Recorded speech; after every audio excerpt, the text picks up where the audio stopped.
Home is the Hangman. Big fat flakes down the night, silent night, windless night. And I never count them as storms unless there is wind. Not a sigh or whimper, though. Just a cold, steady whiteness drifting down outside the window, and a silence confirmed by gunfire, driven deeper now that it had ceased. In the main room of the lodge the only sounds were the occasional hiss and sputter of the logs turning to ashes on the grate. I sat in a chair turned sideways from the table to face the door. A toolkit rested on the floor to my left. The helmet stood on the table, a lopsided basket of metal, quartz, porcelain, and glass. If I heard the click of a microswitch followed by a humming sound from within it, then a faint light would come on beneath the meshing, near to its forward edge, and begin to blink rapidly. If these things occurred, there was a very strong possibility that I was going to die. I had removed a black ball from my pocket when Larry and Bert had gone outside, armed, respectively, with a flamethrower, and what looked like an elephant gun. Bert had also taken 2 grenades with him. I unrolled the black ball, opening it out into a seamless glove, a dollop of something resembling moist putty stuck to its palm. Then I drew the glove on over my left hand and sat with it upraised, elbow resting on the arm of the chair. A small laser-flash pistol, in which I had very little faith, lay beside my right hand on the tabletop, next to the helmet. If I were to slap a metal surface with my left hand, the substance would adhere there, coming free of the glove. 2 seconds later it would explode, and the force of the explosion would be directed in against the surface. Newton would claim his own by way of right-angled redistributions of the reaction, hopefully tearing lateral hell out of the contact surface.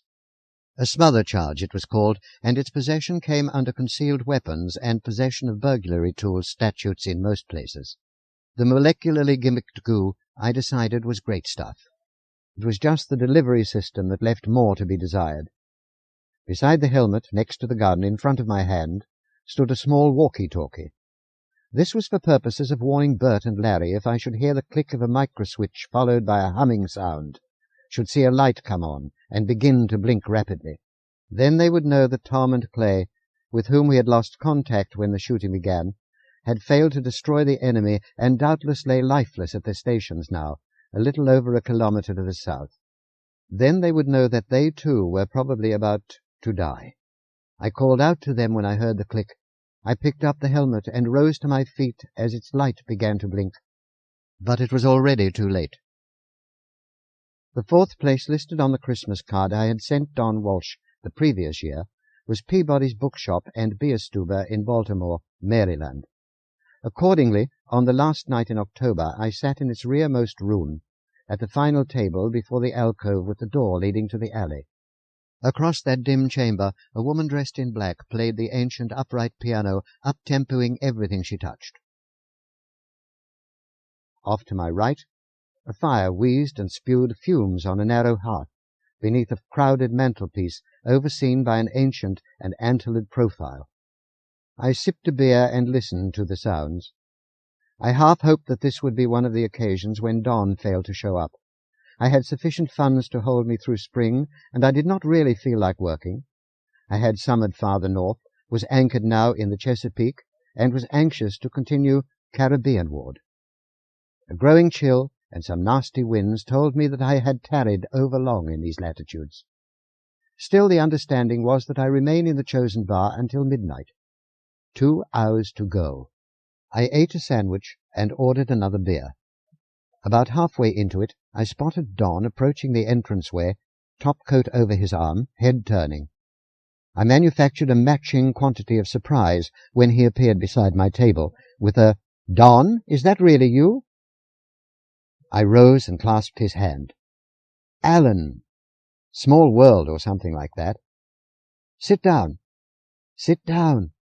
He settled onto the chair across from me, draped his coat over the one to his left. "What are you doing in this town?" he asked. "Just a visit," I answered. Said hello to a few friends. I patted the scars, the stains on the venerable surface before me. "And this is my last stop. I'll be leaving in a few hours." He chuckled. "Why is it that you knock on wood?" I grinned. I was expressing affection for one of Henry Mencken's favourite speakeasies. "This place dates back that far?" I nodded. "It figures," he said. "You've got this thing for the past, or against the present. I'm never sure which." "Maybe a little of both," I said. "I wish Mencken would stop in. I'd like his opinion on the present." "What are you doing with it?" "What?" "The present. Here. Now." "Oh." He spotted the waitress and ordered a beer. "Business trip," he said then. "To hire a consultant." "Oh? How is business?" "Complicated," he said. "Complicated." We lit cigarettes, and after a while his beer arrived. We smoked and drank and listened to the music. I've sung this song, and I'll sing it again. The world is like an up-tempoed piece of music. Of the many changes which came to pass during my lifetime, it seems that the majority have occurred during the past few years. It also struck me that way several years ago, and I'd a hunch I might be feeling the same way a few years hence. That is, if Don's business did not complicate me off this mortal coil or condenser before then. Don operates the second largest detective agency in the world, and he sometimes finds me useful because I do not exist. I do not exist now because I existed once at the time and the place where we attempted to begin scoring the wild ditty of our times. I refer to the World Central Data Bank project and the fact that I had had a significant part in that effort to construct a working model of the real world, accounting for everyone and everything in it. How well we succeeded, and whether possession of the world's likeness does indeed provide its custodians with a greater measure of control over its functions, are questions my former colleagues still debate as the music grows more shrill, and you can't see the maps for the pins. I made my decision back then, and saw to it I did not receive citizenship in that second world, a place that may now have become more important than the first. Exiled to reality, my own sojourns across the line are necessarily those of an alien guilty of illegal entry. I visit periodically because I go where I must to make my living. That is where Don comes in. The people I can become are often very useful when he has peculiar problems. Unfortunately, at that moment, it seemed that he did, just when the whole gang of me felt like turning down the volume and loafing. We finished our drinks, got the bill, settled it. "This way," I said, indicating the rear door, and he swung into his coat and followed me out. "Talk here?" he asked as we walked down the alley. "Rather not," I said. "Public transportation, then private conversation." He nodded and came along. About 3/4 of an hour later we were in the saloon of the Proteus, and I was making coffee. We were rocked gently by the bay's chill waters under a moonless sky. I'd only a pair of the smaller lights burning. Comfortable. On the water aboard the Proteus, the crowding, the activities, the tempo of life in the cities, on the land, are muted, slowed, fictionalized by the metaphysical distancing a few meters of water can provide. We alter the landscape with great facility, but the ocean has always seemed unchanged, and I suppose by extension we are infected with some feelings of timelessness whenever we set out upon her. Maybe that's one of the reasons I spend so much time there. "First time you've had me aboard," he said. "Comfortable? Very." "Thanks. Cream? Sugar?" "Yes, both." We settled back with our steaming mugs, and I asked, "What have you got?" "One case involving two problems," he said. "One of them sort of falls within my area of competence.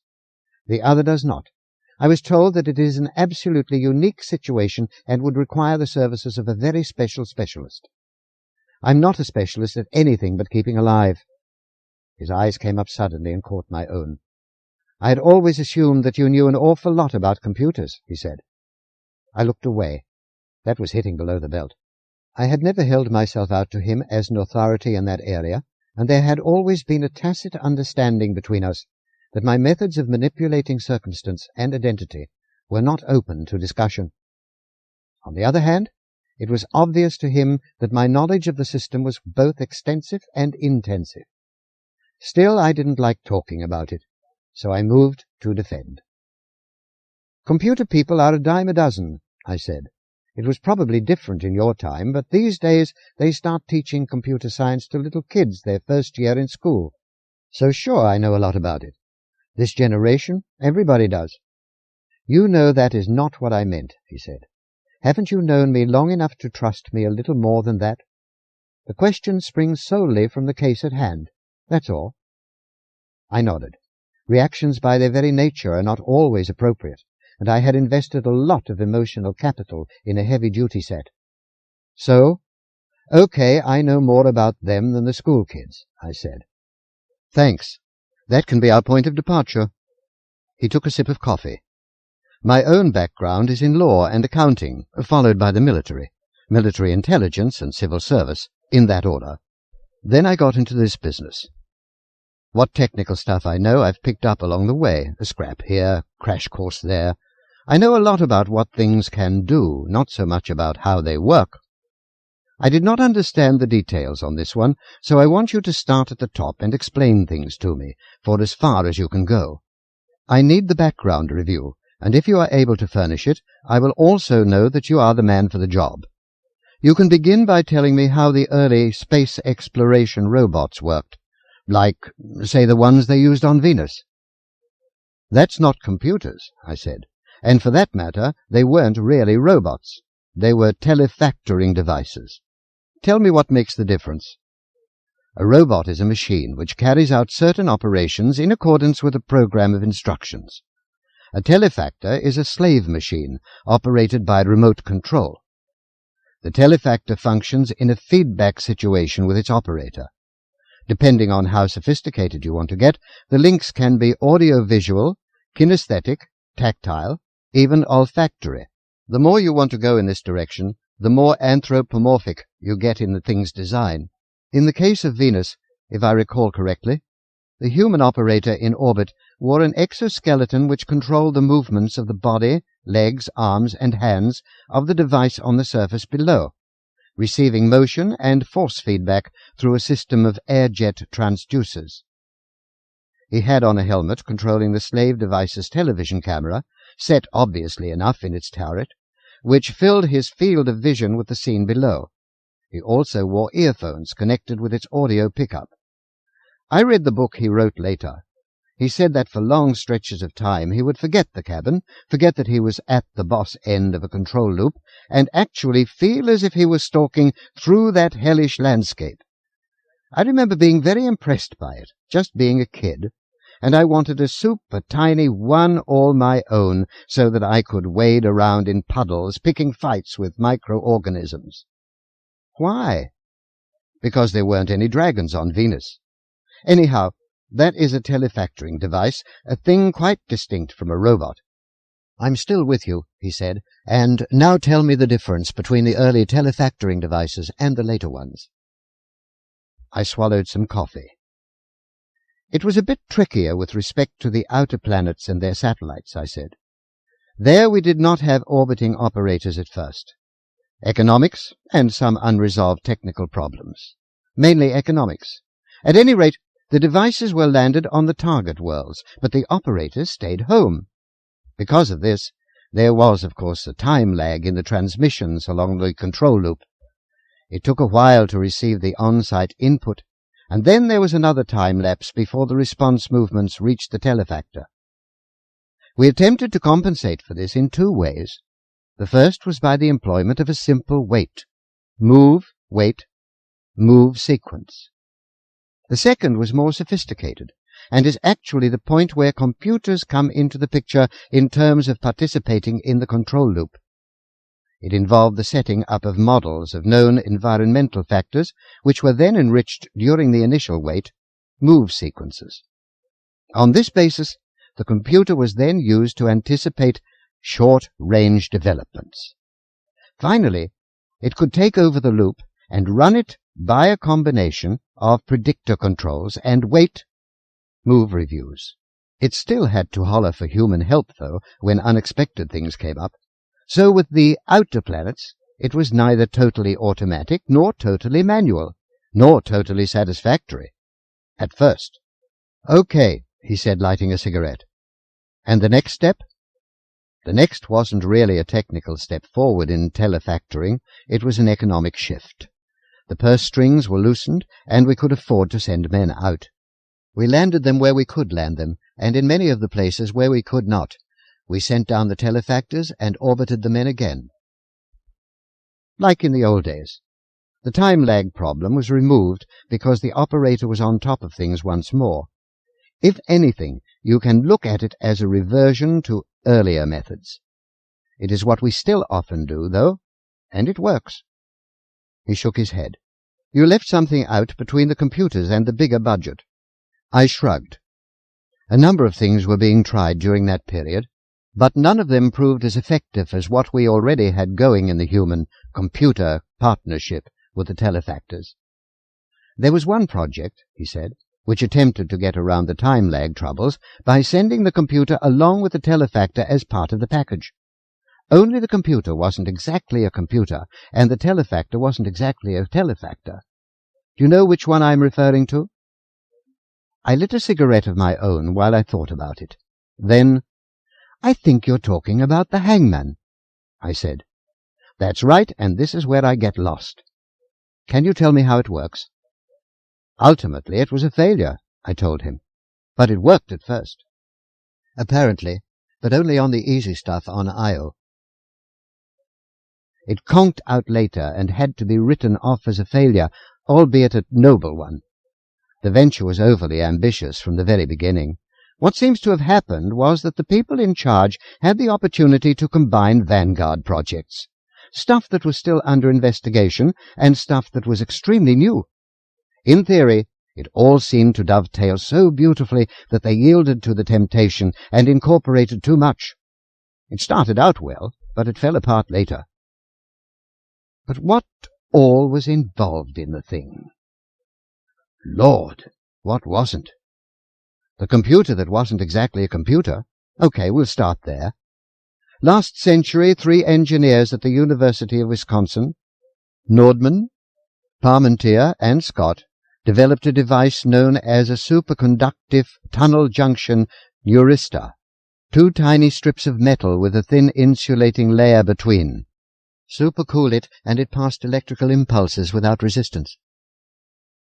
Surround it with magnetized material and pack a mass of them together, billions, and what have you got? He shook his head. Well, for one thing, you've got an impossible situation to schematize when considering all the paths and interconnections that may be formed. There is an obvious similarity to the structure of the brain. So, they theorized, you don't even attempt to hook up such a device. You pulse in data and let it establish its own preferential pathways by means of the magnetic materials becoming increasingly magnetized each time the current passes through it, thus cutting the resistance. The material establishes its own roots in a fashion analogous to the functioning of the brain when it is learning something.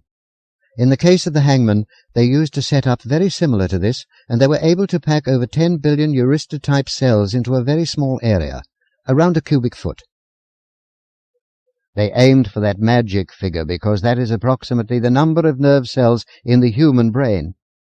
That is what I meant when I said that it wasn't really a computer. They were actually working in the area of artificial intelligence, no matter what they called it. If the thing had its own brain, computer, or quasi-human, then it was a robot rather than a telefactor, right? Yes and no, and maybe, I said. It was operated as a telefactor device here on Earth, on the ocean floor, in the desert, in mountainous country, as part of its programming. I suppose you could also call that its apprenticeship, or kindergarten. Perhaps that is even more appropriate. It was being shown how to explore in difficult environments and to report back. Once it mastered this, then theoretically they could hang it out there in the sky without a control loop and let it report its own findings.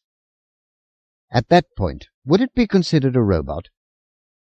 A robot is a machine which carries out certain operations in accordance with a program of instructions. The Hangman made its own decisions, you see. And I suspect that by trying to produce something that close to the human brain in structure and function, the seemingly inevitable randomness of its model got included in. It wasn't just a machine following a program. It was too complex. That was probably what broke it down. Don chuckled. Inevitable free will? No. As I said, they had thrown too many things into one bag. Everybody and his brother with a pet project that might be fitted in seemed a super salesman that season. For example, the psychophysics boys had a gimmick they wanted to try on it, and it got used. Ostensibly, the Hangman was a communications device. Actually, they were concerned as to whether the thing was truly sentient. Was it? Apparently so, in a limited fashion. What they had come up with, to be made part of the initial telefactor loop, was a device which set up a weak induction field in the brain of the operator. The machine received and amplified the patterns of electrical activity being conducted in the Hangman's, might as well call it brain, then passed them through a complex modulator and pulsed them into the induction field in the operator's head. I am out of my area now and into that of Weber and Fechner. But a neuron has a threshold at which it will fire, and below which it will not. There are some 40,000 neurons packed together in a square millimeter of cerebral cortex in such a fashion that each one has several hundred synaptic connections with others about it. At any given moment, some of them may be way below the firing threshold, while others are in a condition Sir John Eccles once referred to as critically poised, ready to fire. If just one is pushed over the threshold, it can affect the discharge of hundreds of thousands of others within 20 milliseconds. The pulsating field was to provide such a push in a sufficiently selective fashion to give the operator an idea as to what was going on in the Hangman's brain, and vice versa. The Hangman was to have its own built-in version of the same thing. It was also thought that this might serve to humanize it somewhat, so that it would better appreciate the significance of its work, to instill something like loyalty, you might say. Do you think this could have contributed to its later breakdown? Possibly. How can you say in a one-of-a-kind situation like this? If you want to guess, I'd say yes. But it's just a guess. Uh-huh, he said. And what were its physical capabilities? Anthropomorphic design, I said, both because it was originally telefactored and because of the psychological reasoning I just mentioned. It could pilot its own small vessel. No need for a life support system, of course. Both it and the vessel were powered by fusion units, so that fuel was no real problem.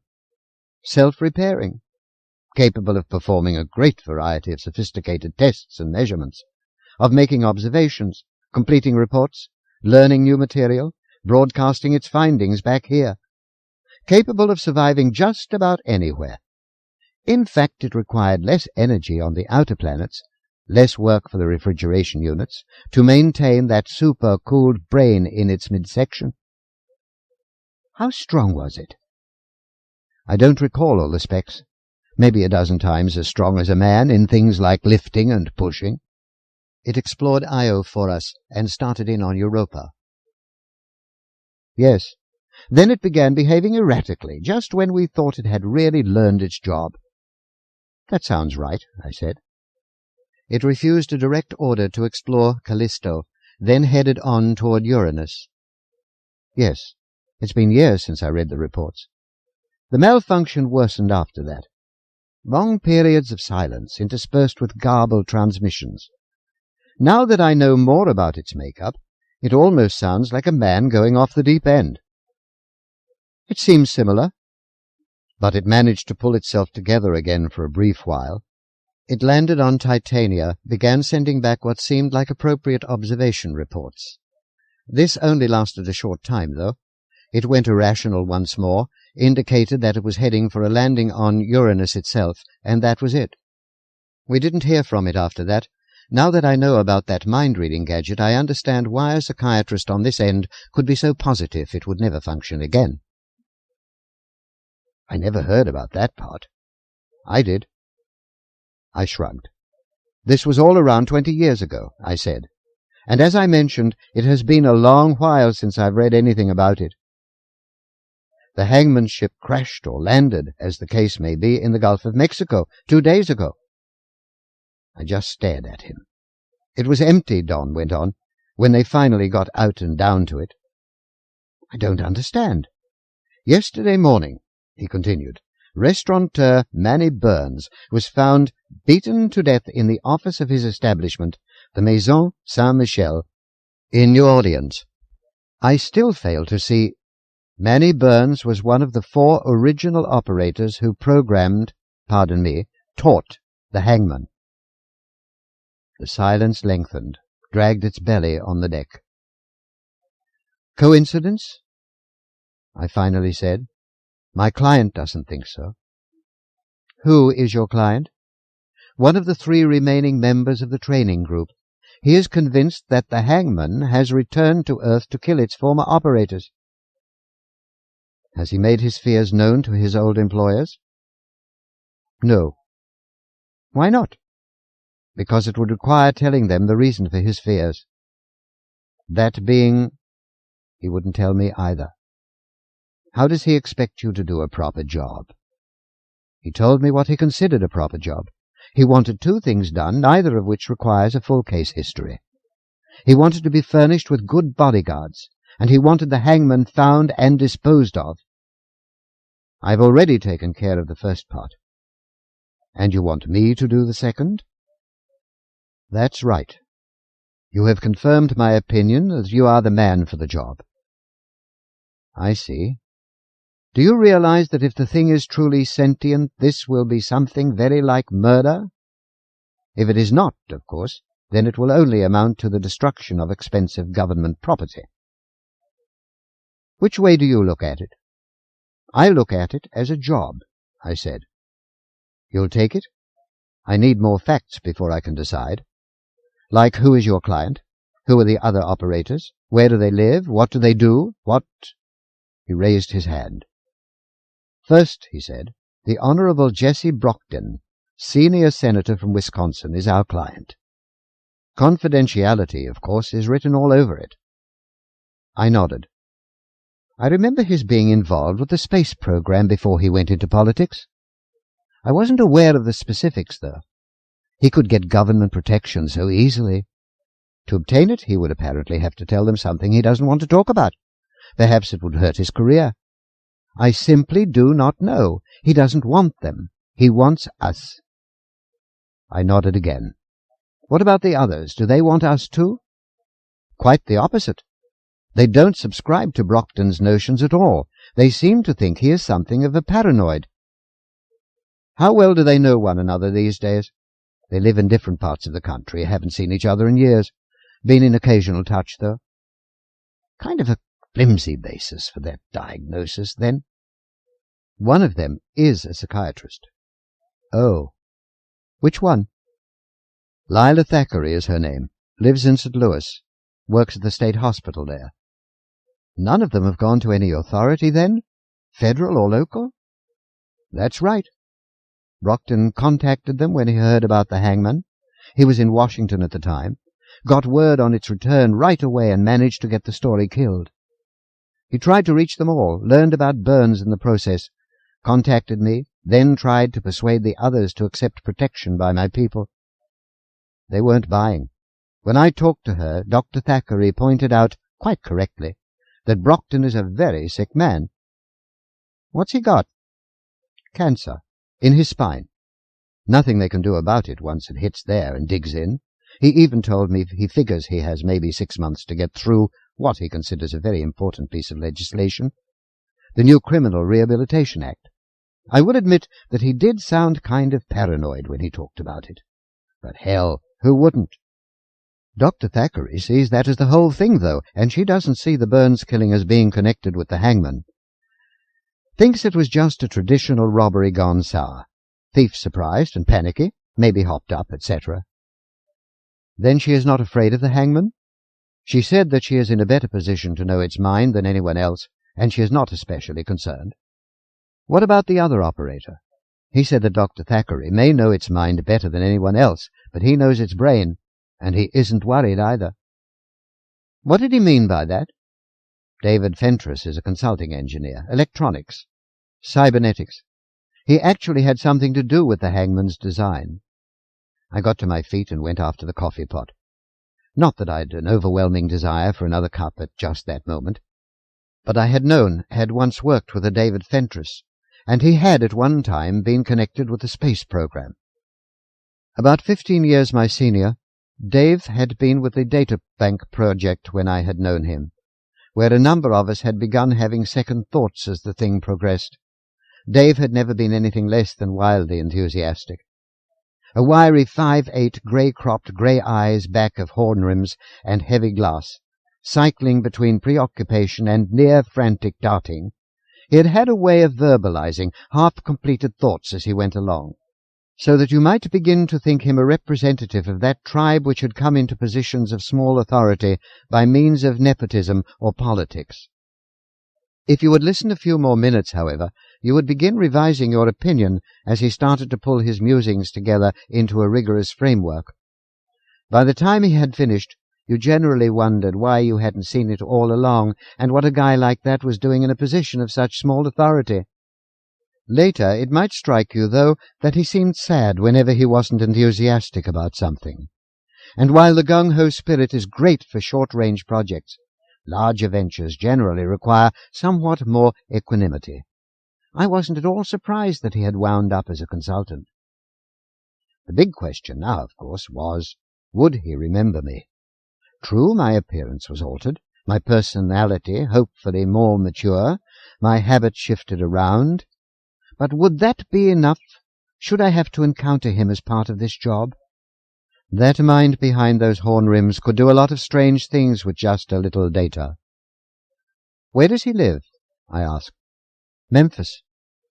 "And what's the matter?" "Just trying to get my geography straight," I said. "Is Senator Brockton still in Washington?" "No. He's returned to Wisconsin and is currently holed up in a lodge in the northern part of the state. 4 of my people are with him." "I see." I refreshed our coffee supply and reseated myself. I didn't like this one at all, and I resolved not to take it. I didn't like just giving Don a flat no, though. His assignments had become a very important part of my life, and this one was not mere legwork. It was obviously important to him, and he wanted me on it. I decided to look for holes in the thing to find some way of reducing it to the simple bodyguard job already in progress. "It does seem peculiar," I said, "that Brockton is the only one afraid of the device." "Yes, and that he gives no reasons." "True." "Plus his condition, and what the doctor said about its effect on his mind." "I have no doubt that he is neurotic," Don said. "Look at this." He reached for his coat, withdrew a sheaf of papers from within it. He shuffled through them and extracted a single sheet, which he passed to me. It was a piece of congressional letterhead stationery with the message scrawled in longhand. "Don," it said, "I've got to see you. Frankenstein's monster is just come back from where we hung him, and he's looking for me. The whole damn universe is trying to grind me up. Call me between 8 and 10. Jess." I nodded, started to pass it back, paused, then handed it over. Double damn it deeper than hell. I took a drink of coffee. I thought that I had long ago given up hope in such things, but I had noticed something that immediately troubled me. In the margin where they list such matters, I had seen that Jesse Brockton was on the committee for review of the Central Data Bank program. I recalled that that committee was supposed to be working on a series of reform recommendations. Offhand, I could not remember Brockton's position on any of the issues involved, but, oh hell, the thing was simply too big to alter significantly now. But it was the only real Frankenstein monster I cared about, and there was always the possibility. On the other hand, hell again. What if I let him die when I might have saved him, and he had been the one who... I took another drink of coffee. I lit another cigarette. There might be a way of working it so that Dave didn't even come into the picture. I could talk to Lila Thackeray first, check further into the Burns killing, keep posted on new developments, find out more about the vessel in the Gulf. I might be able to accomplish something, even if it was only the negation of Brockton's theory, without Dave's and my paths ever crossing. "Have you got the specs on the Hangman?" I asked. "Right here." He passed them over. "The police report on the Burns killing?" "Here it is." "The whereabouts of everyone involved and some background on them?" "Here." "The place or places where I can reach you during the next few days? Around the clock?" "This one may require some coordination." He smiled and reached for his pen. "Glad to have you aboard," he said. I reached over and tapped the barometer. I shook my head. The ringing of the phone awakened me. Reflex bore me across the room where I took it on audio. "Yes?" "Mr. Dunn?" "It is 8 o'clock." "Thanks." I collapsed into the chair. I am what might be called a slow starter. I tend to recapitulate phylogeny every morning. Basic desires inched their way through my grey matter to close a connection. Slowly, I extended a cold-blooded member and clicked my talons against a couple of numbers. I croaked my desire for food and lots of coffee to the voice that responded. Half an hour later I would only have growled. Then I staggered off to the place of flowing waters to renew my contact with basics. In addition to my normal adrenaline and blood sugar bearishness, I had not slept much the night before. I had closed up shop after Don left, stuffed my pockets with essentials, departed the Proteus, gotten myself over to the airport and onto a flight which took me to St. Louis in the dead, small hours of the dark. I was unable to sleep during the flight, thinking about the case, deciding on the tack I was going to take with Lila Thackeray. On arrival, I had checked into the airport motel, left a message to be awakened at an unreasonable hour, and collapsed. As I ate, I regarded the fact sheet Don had given me. Lila Thackeray was currently single, having divorced her second husband a little over 2 years ago, was 46 years old, and lived in an apartment near to the hospital where she worked. Attached to the sheet was a photo which might have been 10 years old. In it, she was brunette, light-eyed, barely on the right side of that border between ample and overweight, with fancy glasses straddling an upturned nose. She had published a number of books and articles with titles full of alienations, roles, transactions, social context, and more alienations. I hadn't had the time to go my usual route, becoming an entire new individual with a verifiable history. Just a name and a story, that's all. It did not seem necessary this time, though. For once, something approximating honesty actually seemed a reasonable approach. I took a public vehicle over to her apartment building. I did not phone ahead, because it is easier to say no to a voice than to a person. According to the record, today was one of the days when she saw outpatients in her home. Her idea, apparently. Break down the alienating institution image, remove resentments by turning the sessions into something more like social occasions, etc. I did not want all that much of her time. I decided that Don could make it worth her while if it came to that, and I was sure my fellow's visits were scheduled to leave her with some small breathing space. Inter alia, so to speak. I had just located her name and apartment number amid the buttons in the entrance foyer when an old woman passed behind me and unlocked the door to the lobby. She glanced at me and held it open, so I went on in without ringing. The matter of presence again. I took the elevator to Lila's floor, the second, located her door, and knocked on it. I was almost ready to knock again when it opened, partway. "Yes?" she asked, and I revised my estimate as to the age of the photo. She looked just about the same. "Dr. Thackeray," I said, "my name is Dunn. You could help me quite a bit with a problem I've got." "What sort of problem?"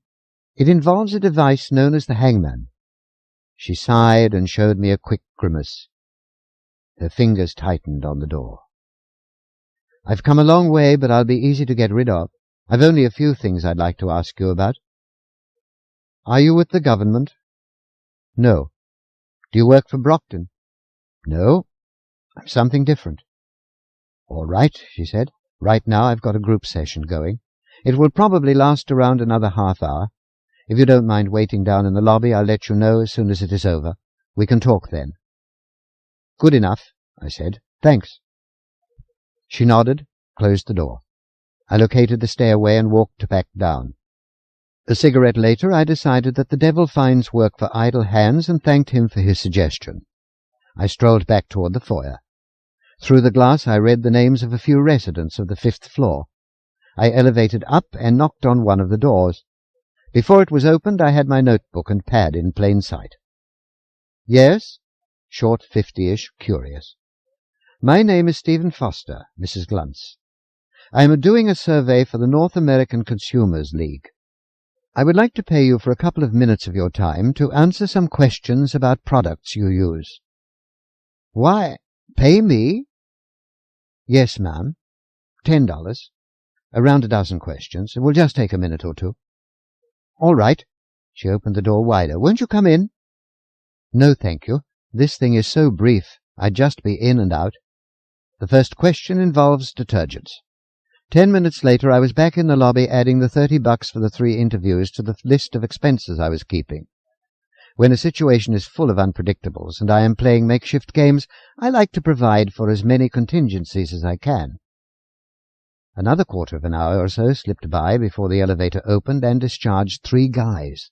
Young and middle-aged, casually dressed, chuckling over something. The big one on the nearest end strolled over and nodded. "You the fellow waiting to see Dr. Thackeray?" "That's right. She said to tell you to come on up now." "Thanks." I rode up again, returned to her door. She opened to my knock, nodded me in, saw me seated in a comfortable chair at the far end of her living room. "Would you care for a cup of coffee?" she asked. "It's fresh. I made more than I needed." "That would be fine. Thanks."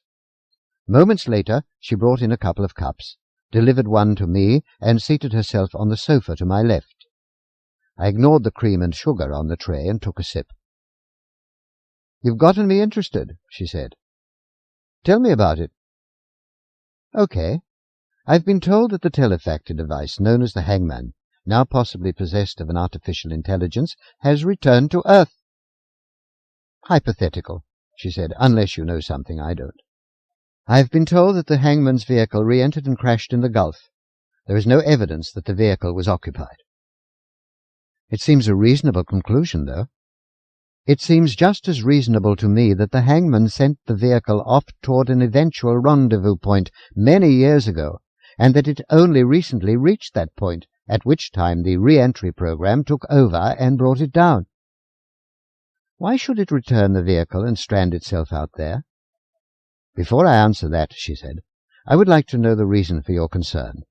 "News media?" "No," I said, "I'm a science writer. Straight tech, popular, and anything in between. But I am not after a piece for publication. I was retained to do a report on the psychological makeup of the thing." "For whom?" "A private investigation outfit. They want to know what might influence its thinking, how it might be likely to behave, if it has indeed come back.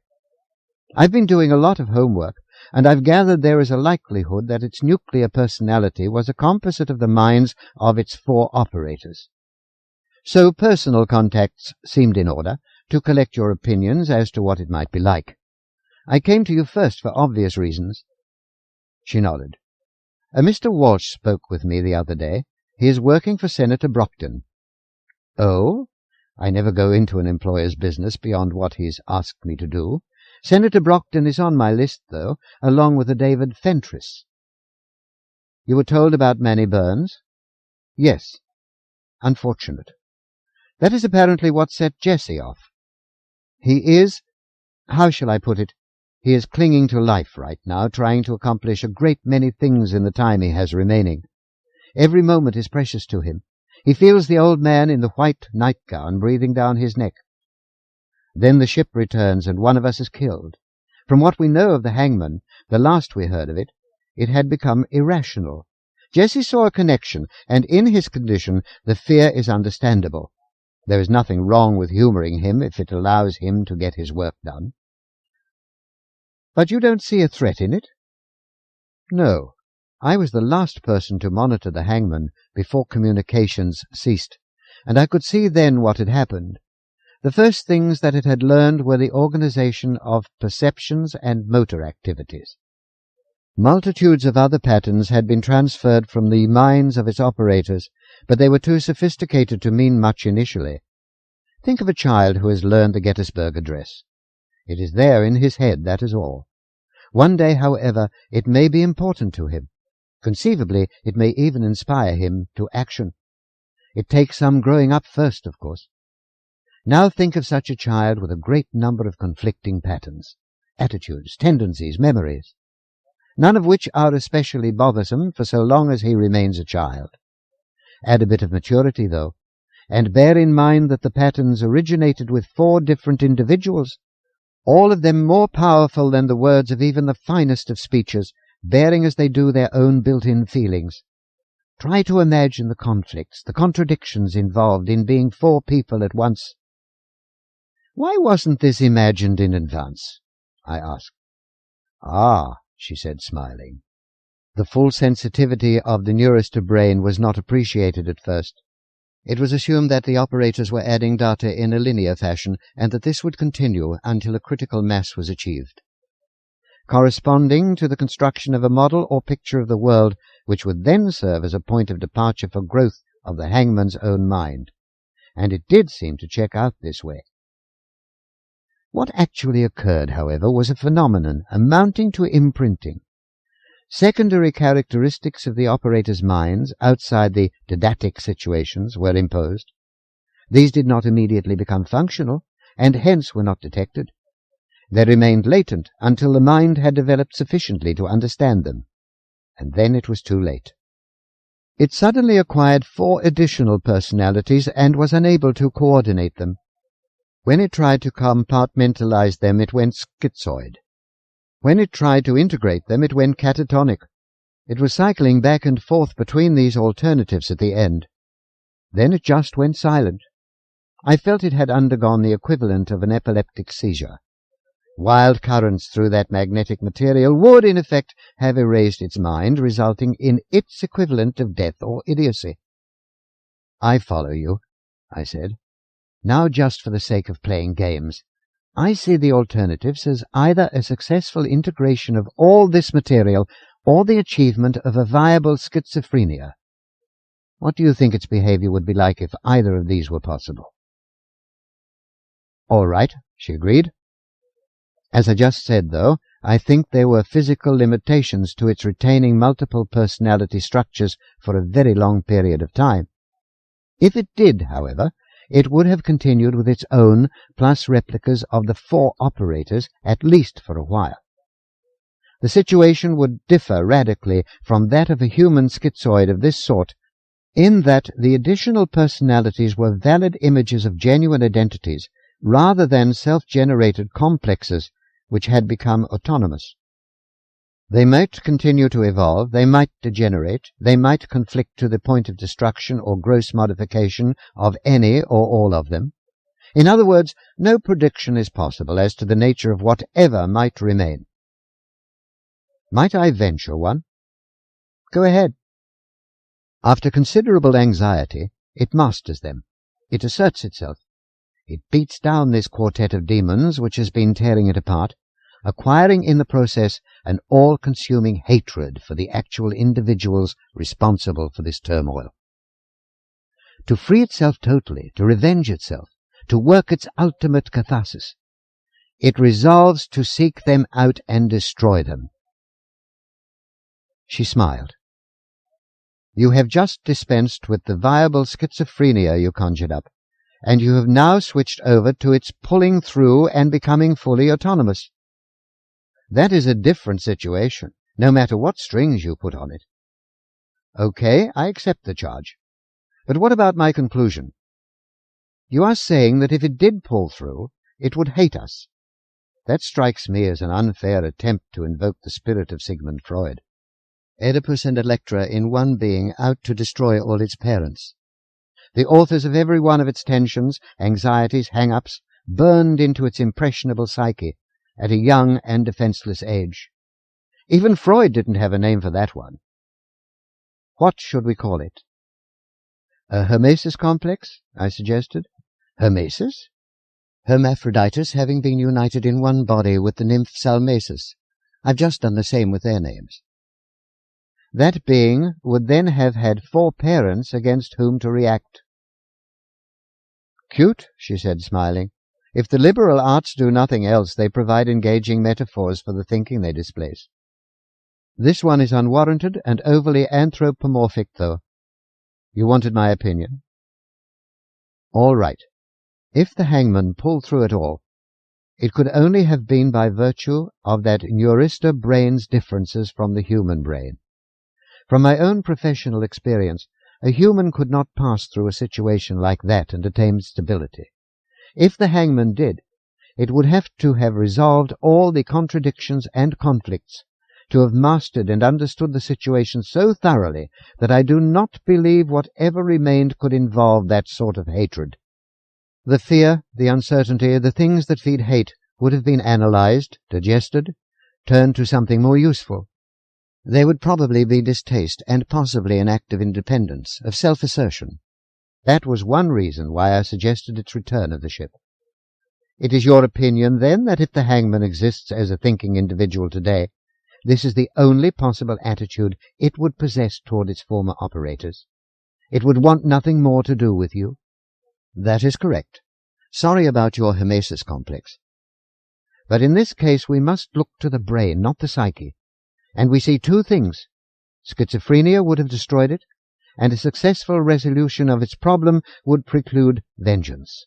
Either way, there is nothing to worry about. How could I put it tactfully? I decided that I could not.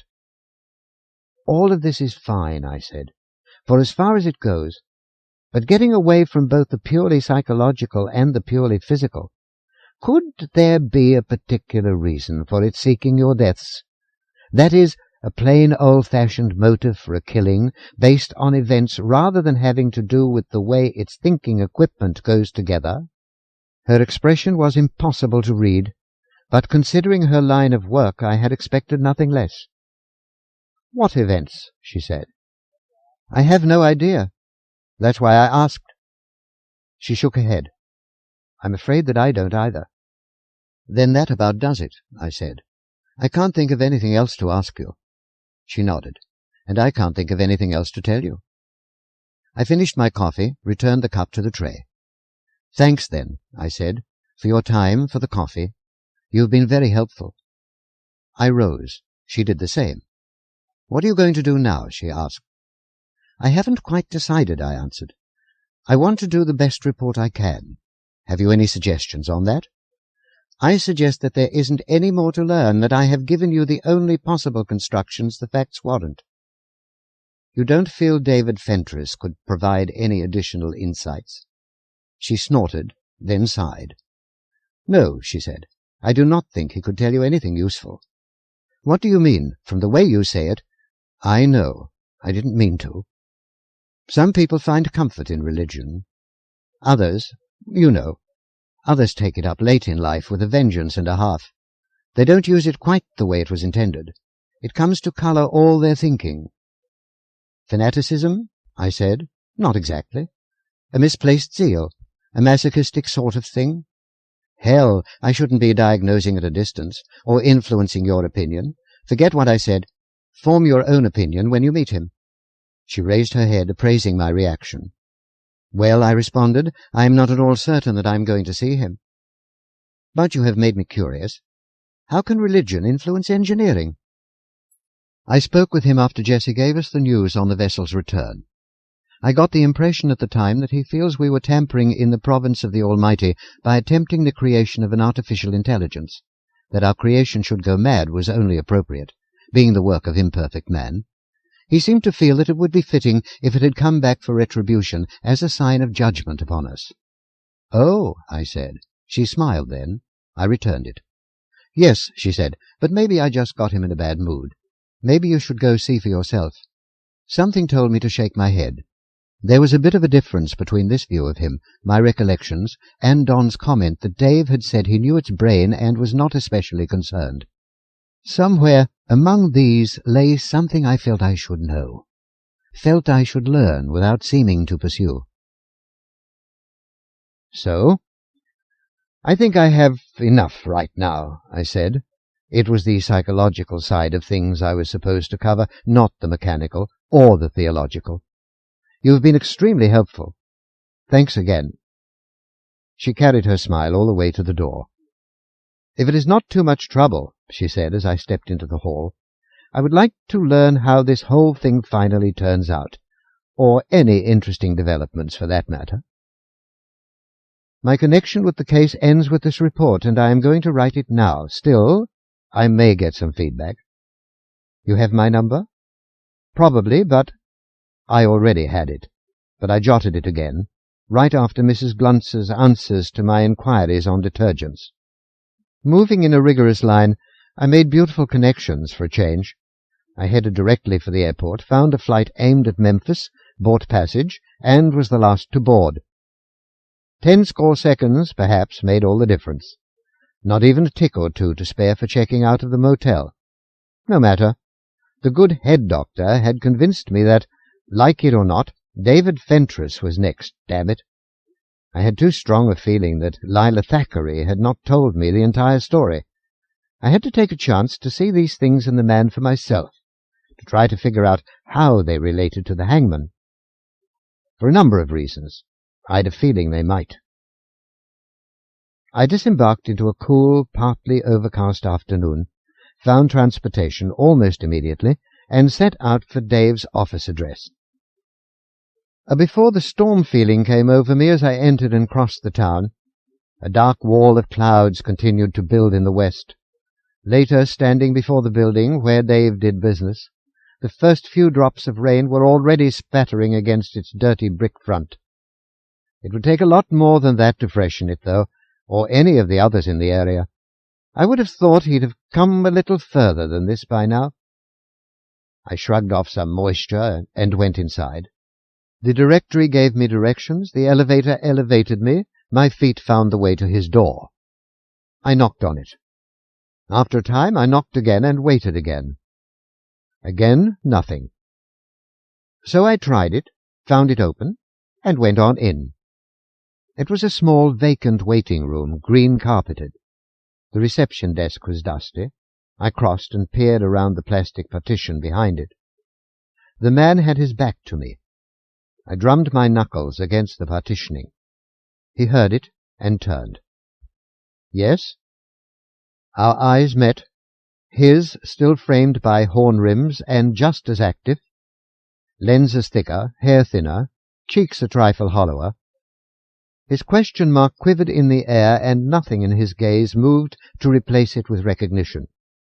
He had been bending over a sheaf of schematics. A lopsided basket of metal quartz, porcelain, and glass rested on a nearby table.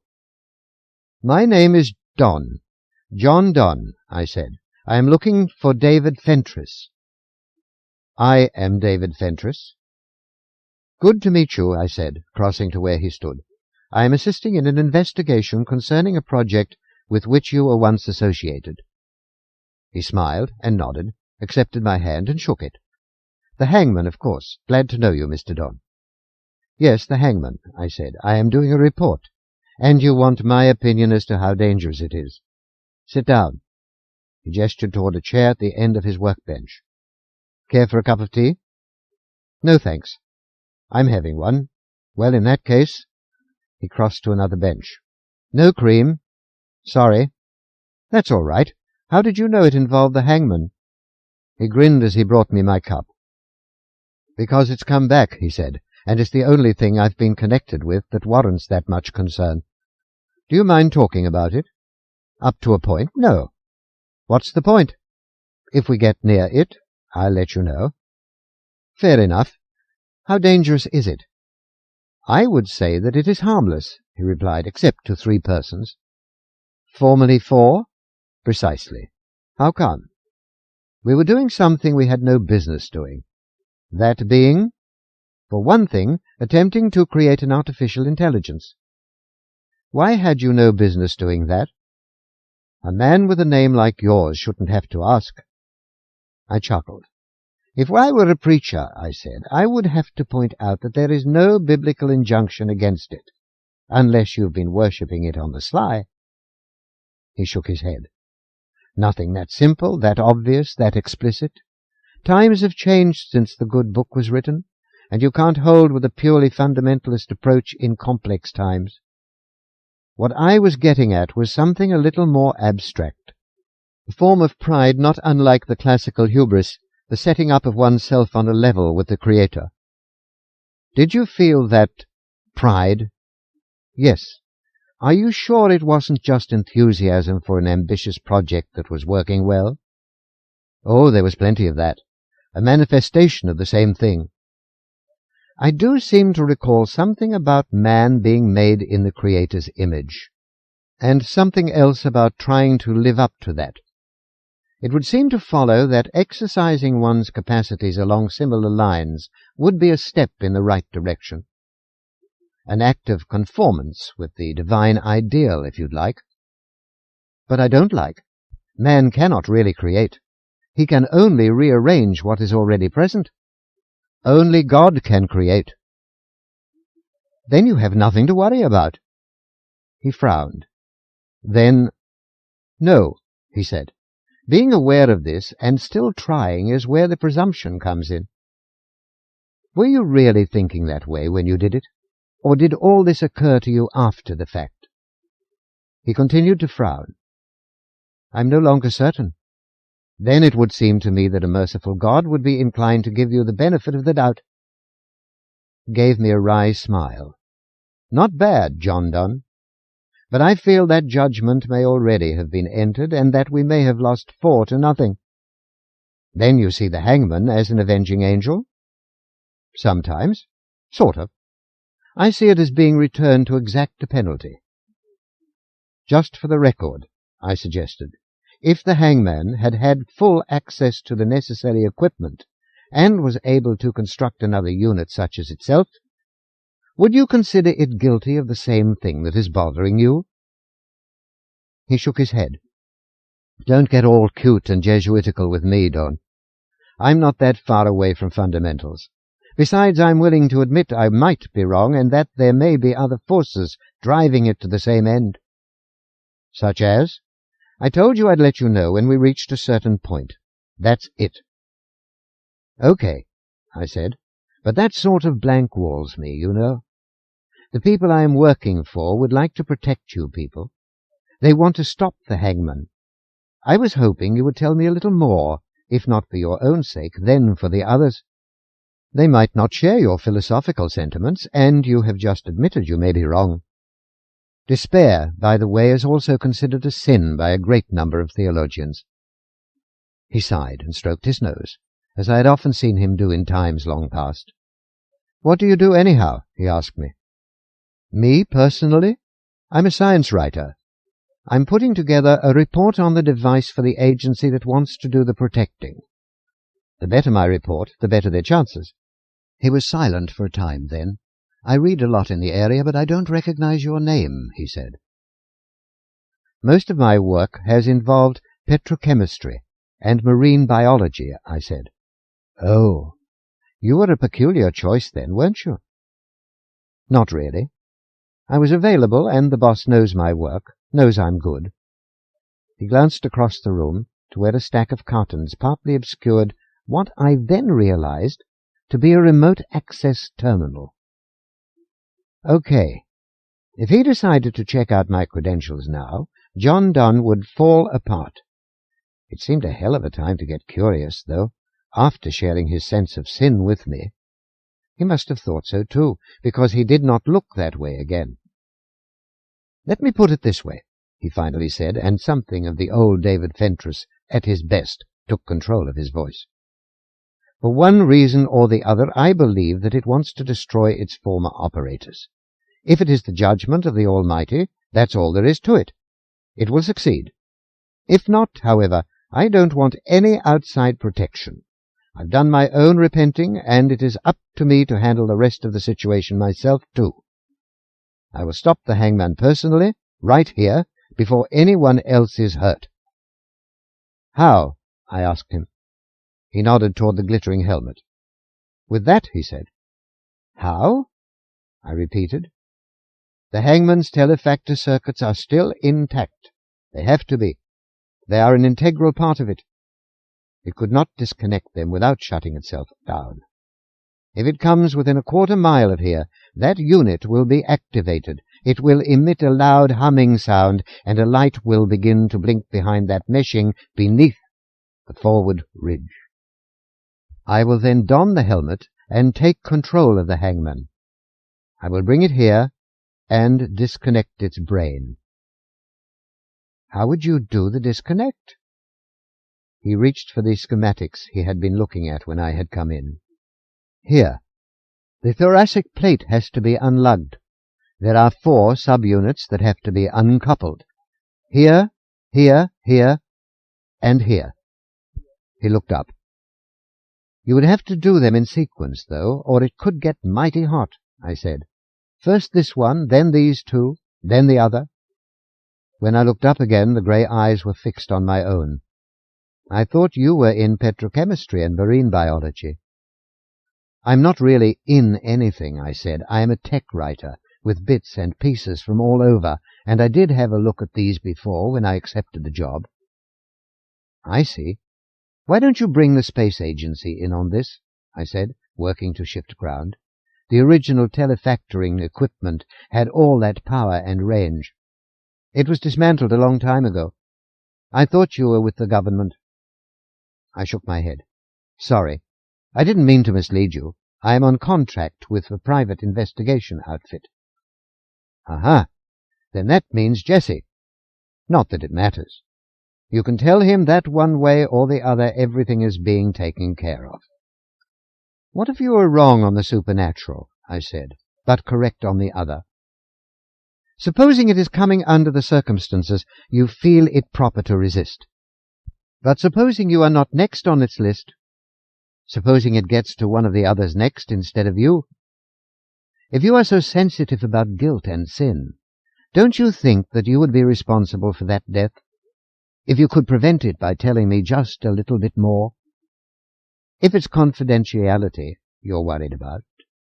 No, he said, you cannot trick me into applying my principles to a hypothetical situation which will only work out the way that you want it to. Not when I am certain that it will not arise. Whatever moves the Hangman, it will come to me next. If I cannot stop it, then it cannot be stopped until it has completed its job. How do you know that you are next? Take a look at the map, he said. It landed in the Gulf. Manny was right there in New Orleans. Naturally, he was first. The Hangman can move underwater like a controlled torpedo, which makes the Mississippi its logical route for inconspicuous travel. Proceeding up it, then, here I am in Memphis. Then Lila, up in St. Louis, is obviously next after me. It can worry about getting to Washington after that. I thought about Senator Brockton in Wisconsin and decided it would not even have that problem. All of them were fairly accessible when you thought of the situation in terms of river travel. But how is it to know where you all are? I asked. Good question, he said. Within a limited range, it was once sensitive to our brain waves, having an intimate knowledge of them and the ability to pick them up. I do not know what that range would be today. It might have been able to construct an amplifier to extend this area of perception. But to be more mundane about it, I believe that it simply consulted Central's National Directory. There are booths all over, even on the waterfront. It could have hit one late at night and gimmicked it. It certainly had sufficient identifying information and engineering skill. Then it seems to me that the best bet for all of you would be to move away from the river till this business is settled. That thing won't be able to stalk about the countryside very long without being noticed. He shook his head. It would find a way. It is extremely resourceful. At night, in an overcoat, a hat, it could pass. It requires nothing that a man would need. It could dig a hole and bury itself, stay underground during daylight. It could run without resting all night long. There is no place it could not reach in a surprisingly short while. No, I must wait here for it. Let me put it as bluntly as I can, I said. If you are right that it is a divine avenger, I would say that it smacks of blasphemy to try to tackle it. On the other hand, if it is not, then I think you are guilty of jeopardizing the others by withholding information that would allow us to provide them with a lot more protection than you are capable of giving them all by yourself." He laughed. "I'll just have to learn to live with that guilt too, as they do with theirs," he said. "After I've done my best, they deserve anything they get." "It was my understanding," I said, "that even God doesn't judge people until after they're dead. If you want another piece of presumption to add to your collection—" He stopped laughing and studied my face. "There is something familiar about the way you talk, the way you think," he said. "Have we ever met before?" I doubt it. I would have remembered. He shook his head. "You've got a way of bothering a man's thinking that rings a faint bell," he went on. "You trouble me, sir." "That was my intention." "Are you staying here in town?" "No." "Give me a number where I can reach you, will you? If I have any new thoughts on this thing, I'll call you." "I wish you would have them now, if you are going to have them." "No, I've got some thinking to do. Where can I get hold of you later?" I gave him the name of the motel I was still checked into in St. Louis. I could call back periodically for messages. "All right," he said, and he moved toward the partition by the reception area and stood beside it. I rose and followed him, passing into that area and pausing at the door to the hall. "One thing," I said. "Yes?" "If it does show up and you do stop it, will you call me and tell me that?" "Yes, I will." "Thanks, then. And good luck." Impulsively, I extended my hand. He gripped it and smiled faintly. "Thank you, Mr. Dunn." Next. I couldn't budge Dave, and Lila Thackeray had given me everything she was going to. No real sense in calling Don yet. Not until I had more to say. I thought it over on my way back to the airport. The pre-dinner hours always seem best for talking to people in any sort of official capacity, just as the night seems best for dirty work. Heavily psychological, but true nevertheless. I hated to waste the rest of the day if there was anyone else worth talking to before I called Don. Going through the folder, I decided that there was. Manny Burns had a brother, Phil. I wondered how worthwhile it might be to talk with him. I could make it to New Orleans at a sufficiently respectable hour, learn whatever he was willing to tell me, check back with Don for new developments, and then decide whether there was anything I should be about with respect to the vessel itself. The sky was grey and leaky above me. I was anxious to flee its spaces. So I decided to do it. I could think of no better stone to upturn at the moment. At the airport, I was ticketed quickly, in time for another close connection. Hurrying to reach my flight, my eyes brushed over a half-familiar face on the passing escalator. The reflex reserved for such occasions seemed to catch us both, because he looked back, too, with the same eyebrow twitch of startle and scrutiny. Then he was gone. I could not place him, however. The half-familiar face becomes a familiar phenomenon in a crowded, highly mobile society. I sometimes think that that is all that will eventually remain of any of us. Patterns of features, some a trifle more persistent than others, impressed on the flow of bodies. A small town boy in a big city, Thomas Wolfe, must long ago have felt the same thing when he had coined the word man-swarm. It might have been someone I'd once met briefly, or simply someone, or someone like someone I had passed on sufficient other occasions such as this. As I flew the unfriendly skies out of Memphis, I mulled over musings passed on artificial intelligence, or AI as they have tagged it in the ThinkBox biz. When talking about computers, the AI notion had always seemed hotter than I deemed necessary, partly because of semantics. The word intelligence has all sorts of tag-along associations of the non-physical sort. I suppose it goes back to the fact that early discussions and conjectures concerning it made it sound as if the potential for intelligence was always present in the array of gadgets, and that the correct procedures, the right programs, simply had to be found to call it forth. When you looked at it that way, as many did, it gave rise to an uncomfortable déjà vu, namely vitalism. The philosophical battles of the 19th century were hardly so far behind that they had been forgotten, and the doctrine which maintained that life is caused and sustained by a vital principle apart from physical and chemical forces, and that life is self-sustaining and self-evolving, had put up quite a fight before Darwin and his successors had produced triumph after triumph for the mechanistic view.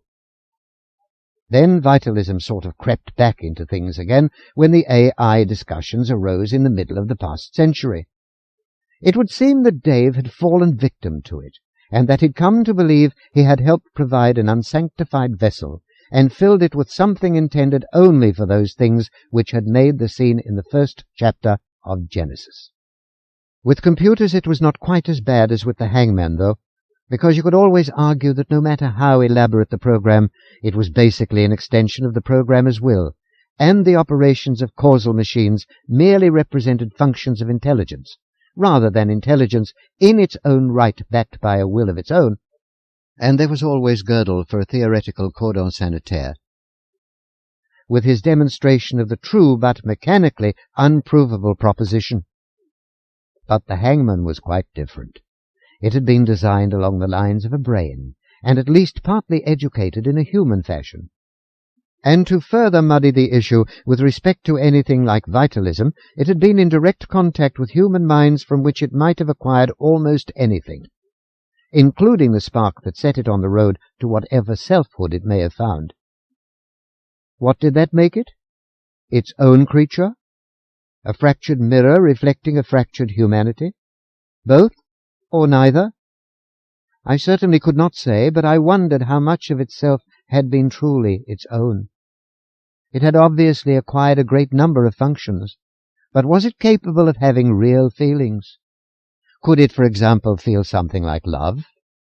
If not, then it was still only a collection of complex abilities, and not a thing with all the tag-along associations of the non-physical sort that made the word intelligence such a prickly item in AI discussions. And if it were capable of, say, something like love, and if I were Dave, I would not feel guilty about having helped to bring it into being. I would feel proud, though not in the fashion he was concerned about, and I would also feel humble. Offhand, though, I do not know how intelligent I would feel, because I am still not sure what the hell intelligence is. The day's end sky was clear when we landed. I was into town before the sun had finished setting, and on Philip Burns' doorstep just a little while later. My ring was answered by a girl, maybe 7 or 8 years old. She fixed me with large brown eyes and did not say a word. "I would like to speak with Mr. Burns," I said. She turned and retreated around a corner. A heavy-set man, slacked and undershirted, bald about halfway back and very pink, padded into the hall moments later and peered at me. He bore a folded news-sheet in his left hand. "What do you want?" he asked. "It's about your brother," I answered. "Yeah? Well, I wonder if I could come in? It's kind of complicated." He opened the door, but instead of letting me in, he came out. "Tell me about it out here," he said. "Okay, I'll be quick. I just wanted to find out whether he ever spoke with you about a piece of equipment he once worked with called the Hangman." "Are you a cop?" "No." "Then what's your interest?" "I'm working for a private investigation agency trying to track down some equipment once associated with the project. It has apparently turned up in this area, and it could be rather dangerous." "Let's see some identification." "I don't carry any." "What's your name?" "John Dunn." "And you think my brother had some stolen equipment when he died?" "Let me tell you something." "No, not stolen," I said, "and I don't think he had it." "What then?" "It was, well, robotic in nature. Because of some special training Manny once received, he might have had a way of detecting it. He might even have attracted it. I just want to find out whether he had said anything about it. We're trying to locate it." My brother was a respectable businessman, and I don't like accusations, especially right after his funeral, I don't. I think I'm going to call the cops and let them ask you a few questions. Just a minute. Supposing I told you we had some reason to believe it might have been this piece of equipment that killed your brother. His pink turned to bright red, and his jaw muscles formed sudden ridges. I was not prepared for the stream of profanities that followed. For a moment I thought he was going to take a swing at me. "Wait a second," I said when he paused for breath. "What did I say?" "You're either making fun of the dead or you're stupider than you look." "Say I'm stupid. Then tell me why." He tore at the paper he carried, folded it back, found an item, thrust it at me. "Because they've got the guy who did it, that's why," he said. I read it. Simple, concise, to the point. Today's latest. A suspect had confessed. New evidence had corroborated it. The man was in custody. A surprised robber who had lost his head and hit too hard, hit too many times.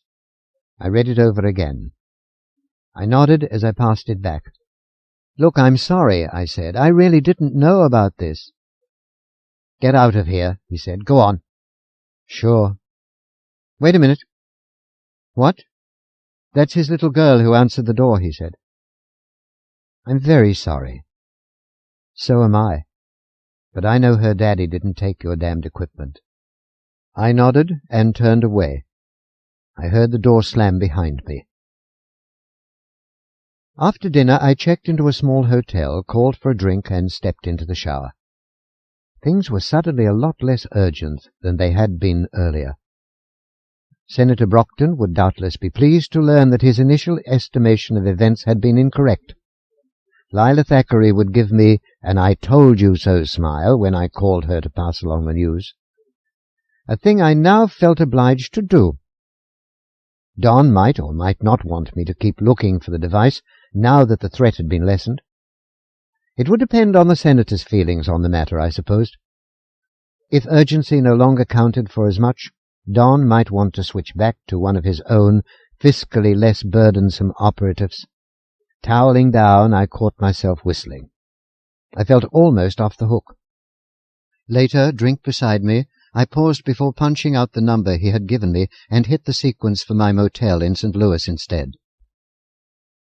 Merely a matter of efficiency, in case there was a message worth adding to my report. A woman's face appeared on the screen, and a smile appeared on her face. I wondered whether she would always smile whenever she heard a bell ring, or if the reflex would be eventually extinguished in advanced retirement. It must be rough being afraid to chew gum, yawn, or pick your nose. "Airport accommodations," she said. "May I help you?" "This is Don." "I'm checked into room 106, I said. "I'm away right now, and I wondered whether there had been any messages for me." "Just a moment," she said, checking something off to her left. Then, "Yes," she continued, consulting a piece of paper she now held. "You have one on tape, but it is a little peculiar. It is for someone else in care of you." "Oh? Who is that?" She told me, and I exercised self-control. "I see," I said. "I'll bring him around later and play it for him. Thank you." She smiled again and made a goodbye noise, and I did the same and broke the connection. So Dave had seen through me after all. Who else could have that number and my real name? I might have given her some line or other and had her transmit the thing. Only I was not certain but that she might be a silent party to the transmission, should life be more than usually boring for her at that moment. I had to get up there myself as soon as possible and personally see that the thing was erased. I took a big swallow of my drink, then fetched the folder on Dave. I checked out his number. There were two, actually, and spent 15 minutes trying to get hold of him. No luck. Okay. Goodbye, New Orleans. Goodbye, peace of mind. This time I called the airport and made a reservation. Then I chugged the drink, put myself in order, gathered up my few possessions, and went to check out again. Hello, Central. During my earlier flights that day, I had spent time thinking about Teilhard de Chardin's ideas on the continuation of evolution within the realms of artifacts. matching them against Gödel on mechanical undecidability, playing epistemological games with the Hangman as a counter, wondering, speculating, even hoping that truth lay with the nobler part, that the Hangman, sentient, had made it back sane, that the Burns killing had actually been something of the sort that now seemed to be the case, that the washed-out experiment had really been a success of a different sort, a triumph, a new link or fob for the chain of being. And Lila had not been wholly discouraging with respect to the Neurister-type brain's capacity for this. Now I had troubles of my own, and even the most heartening of philosophical vistas is no match for, say, a toothache, if it happens to be your own. Accordingly, the Hangman was shunted aside, and the stuff of my thoughts involved mainly myself. There was, of course, the possibility that the Hangman had indeed showed up, and Dave had stopped it, and then called to report it as he had promised. However, he had used my name. There was not too much planning that I could do until I received the substance of his communication. It did not seem that as professedly religious a man as Dave would suddenly be contemplating the blackmail business. On the other hand, he was a creature of sudden enthusiasms, and had already undergone one unanticipated conversion. It was difficult to say. His technical background plus his knowledge of the data bank program did put him in an unusually powerful position, should he decide to mess me up. I did not like to think of some of the things I have done to protect my non-person status. I especially did not like to think of them in connection with Dave, whom I not only still respected, but still liked. Since self-interest dominated while actual planning was precluded, my thoughts tooled their way into a more general groove. It was Karl Mannheim, a long while ago, who made the observation that radical, revolutionary, and progressive thinkers tend to employ mechanical metaphors for the state, whereas those of conservative inclination make vegetable analogies. He said it well over a generation before the cybernetics movement and the ecology movement beat their respective paths through the wilderness of general awareness. If anything, it seemed to me that these two developments served to elaborate the distinction between a pair of viewpoints which, while no longer necessarily tied in with the political positions Mannheim assigned them, do seem to represent a continuing phenomenon in my own time. There are those who see social, economic, ecological problems as malfunctions that can be corrected by simple repair, replacement, or streamlining, a kind of linear outlook where even innovations are considered to be merely additive. Then there are those who sometimes hesitate to move at all, because their awareness follows events in the directions of secondary and tertiary effects as they multiply and cross-fertilize throughout the entire system. I digress to extremes. The cyberneticists have their multiple feedback loops, though it is never quite clear how they know what kind of, which, and how many to install. And the ecological gestaltists do draw lines representing points of diminishing returns, though it is sometimes equally difficult to see how they assign their values and priorities. Of course they need each other, the vegetable people and the tinker-toy people. They serve to check one another, if nothing else, and while occasionally the balance dips, the tinkerers have, in general, held the edge for the past couple of centuries. However, today's can be just as politically conservative as the vegetable people Mannheim was talking about, and they are the ones I fear most at the moment. They are the ones who saw the databank program, in its present extreme form, as a simple remedy for a great variety of ills and a provider of many goods. Not all of the ills have been remedied, however, and a new brood has been spawned by the program itself. While we need both kinds, I wish that there had been more people interested in tending the Garden of State, rather than overhauling the engine of state when the program was inaugurated. Then I would not be a refugee from a form of existence I find repugnant, and I would not be concerned whether or not a former associate had discovered my identity. Then, as I watched the lights below, I wondered, was I a tinkerer because I would like to further alter the prevailing order into something more comfortable to my anarchic nature, or was I a vegetable, dreaming I was a tinkerer? I could not make up my mind. The garden of life never seems to confine itself to the plots philosophers have laid out for its convenience. Maybe a few more tractors would do the trick. I pressed the button. The tape began to roll. The screen remained blank. I heard Dave's voice ask for John Donne in room 106, and I heard him told that there was no answer. Then I heard him say that he wanted to record a message for someone else, in care of Don, that Don would understand. He sounded out of breath. The girl asked him whether he wanted visual, too. He told her to turn it on.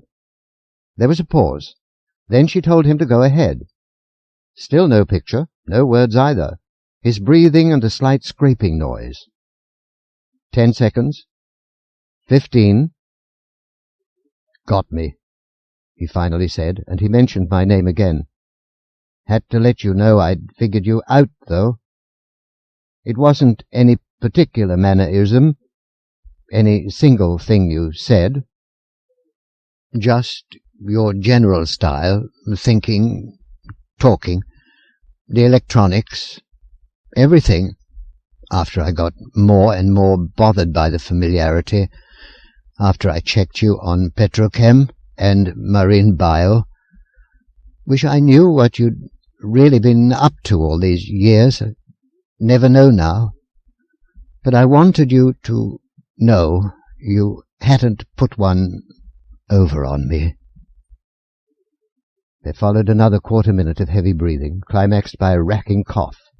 Then a choked, "Said too much, too fast, too soon.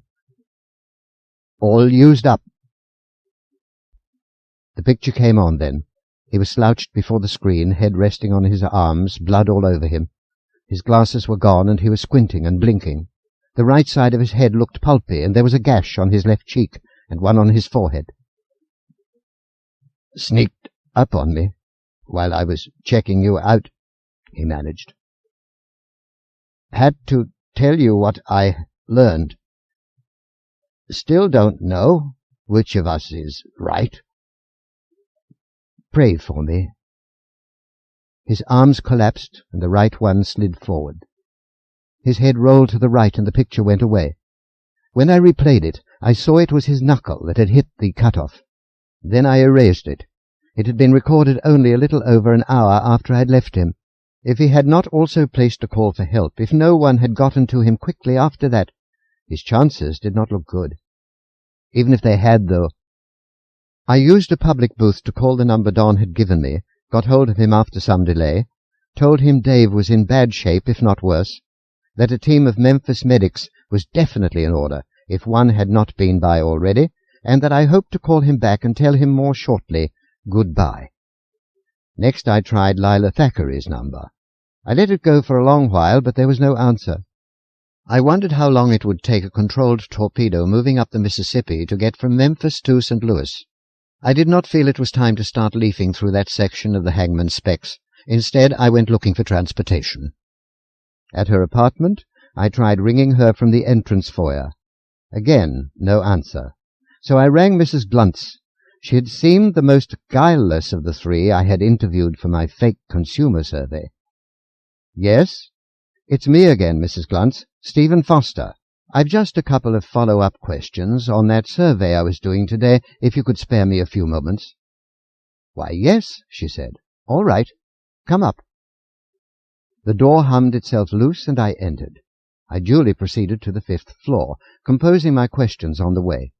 I had planned this maneuver as I had waited, solely to provide a simple route for breaking and entering, should some unforeseen need arise. Most of the time my ploys such as this go unused, but sometimes they simplify matters a lot. 5 minutes and half a dozen questions later, I was back down on the 2nd floor, probing at the lock on Lila's door with a couple of little pieces of metal it is sometimes awkward to be caught carrying. Half a minute later, I hit it right and snapped it back. I pulled on some tissue-thin gloves I keep rolled in the corner of one pocket, opened the door, and stepped inside. I closed it behind me immediately. She was lying on the floor, her neck at a bad angle. One table lamp still burned, though it was lying on its side. Several small items had been knocked from the table, a magazine rack pushed over, a cushion partly displaced from the sofa. The cable to her phone unit had been torn from the wall. A humming noise filled the air, and I sought its source. I saw where the little blinking light was reflected on the wall. On, off, on, off. I moved quickly. It was a lopsided basket of metal, quartz, porcelain, and glass, which had rolled to a position on the far side of the chair in which I had been seated earlier that day. The same rig I'd seen in Dave's workshop not all that long ago, though it now seemed so. A device to detect the hangman, and hopefully to control it. I picked it up and fitted it over my head. Once, with the aid of a telepath, I had touched minds with a dolphin as it composed dream songs somewhere in the Caribbean, an experience so moving that its mere memory had often been a comfort. This sensation was hardly equivalent. Analogies and impressions, a face seen through a wet pane of glass, a whisper in a noisy terminal, scalp massage with an electric vibrator, Edvard Munch's The Scream, the voice of Ima Sumac, rising and rising and rising, the disappearance of snow, the deserted street, illuminated as through a sniper scope I'd once used, rapid movement past darkened storefronts that lined it, an immense feeling of physical capability, compounded of proprioceptive awareness of enormous strength, a peculiar array of sensory channels, a central, undying sun that fed me a constant flow of energy, a memory vision of dark waters passing, flashing, echolocation within them, the need to return to that place, reorient, move north. Munch and Sumac. Munch and Sumac. Munch and Sumac. Nothing. Silence. The humming had ceased, the light gone out. The entire experience had lasted only a few moments. There had not been time enough to try for any sort of control, though an after-impression akin to a biofeedback cue hinted at the direction to go, the way to think, to achieve it. I felt that it might be possible for me to work the thing, given a better chance. Removing the helmet, I approached Lila. I knelt beside her and performed a few simple tests, already knowing their outcome. In addition to the broken neck, she had received some bad bashes about the head and shoulders. There was nothing that anyone could do for her now. I did a quick run-through then, checking over the rest of her apartment.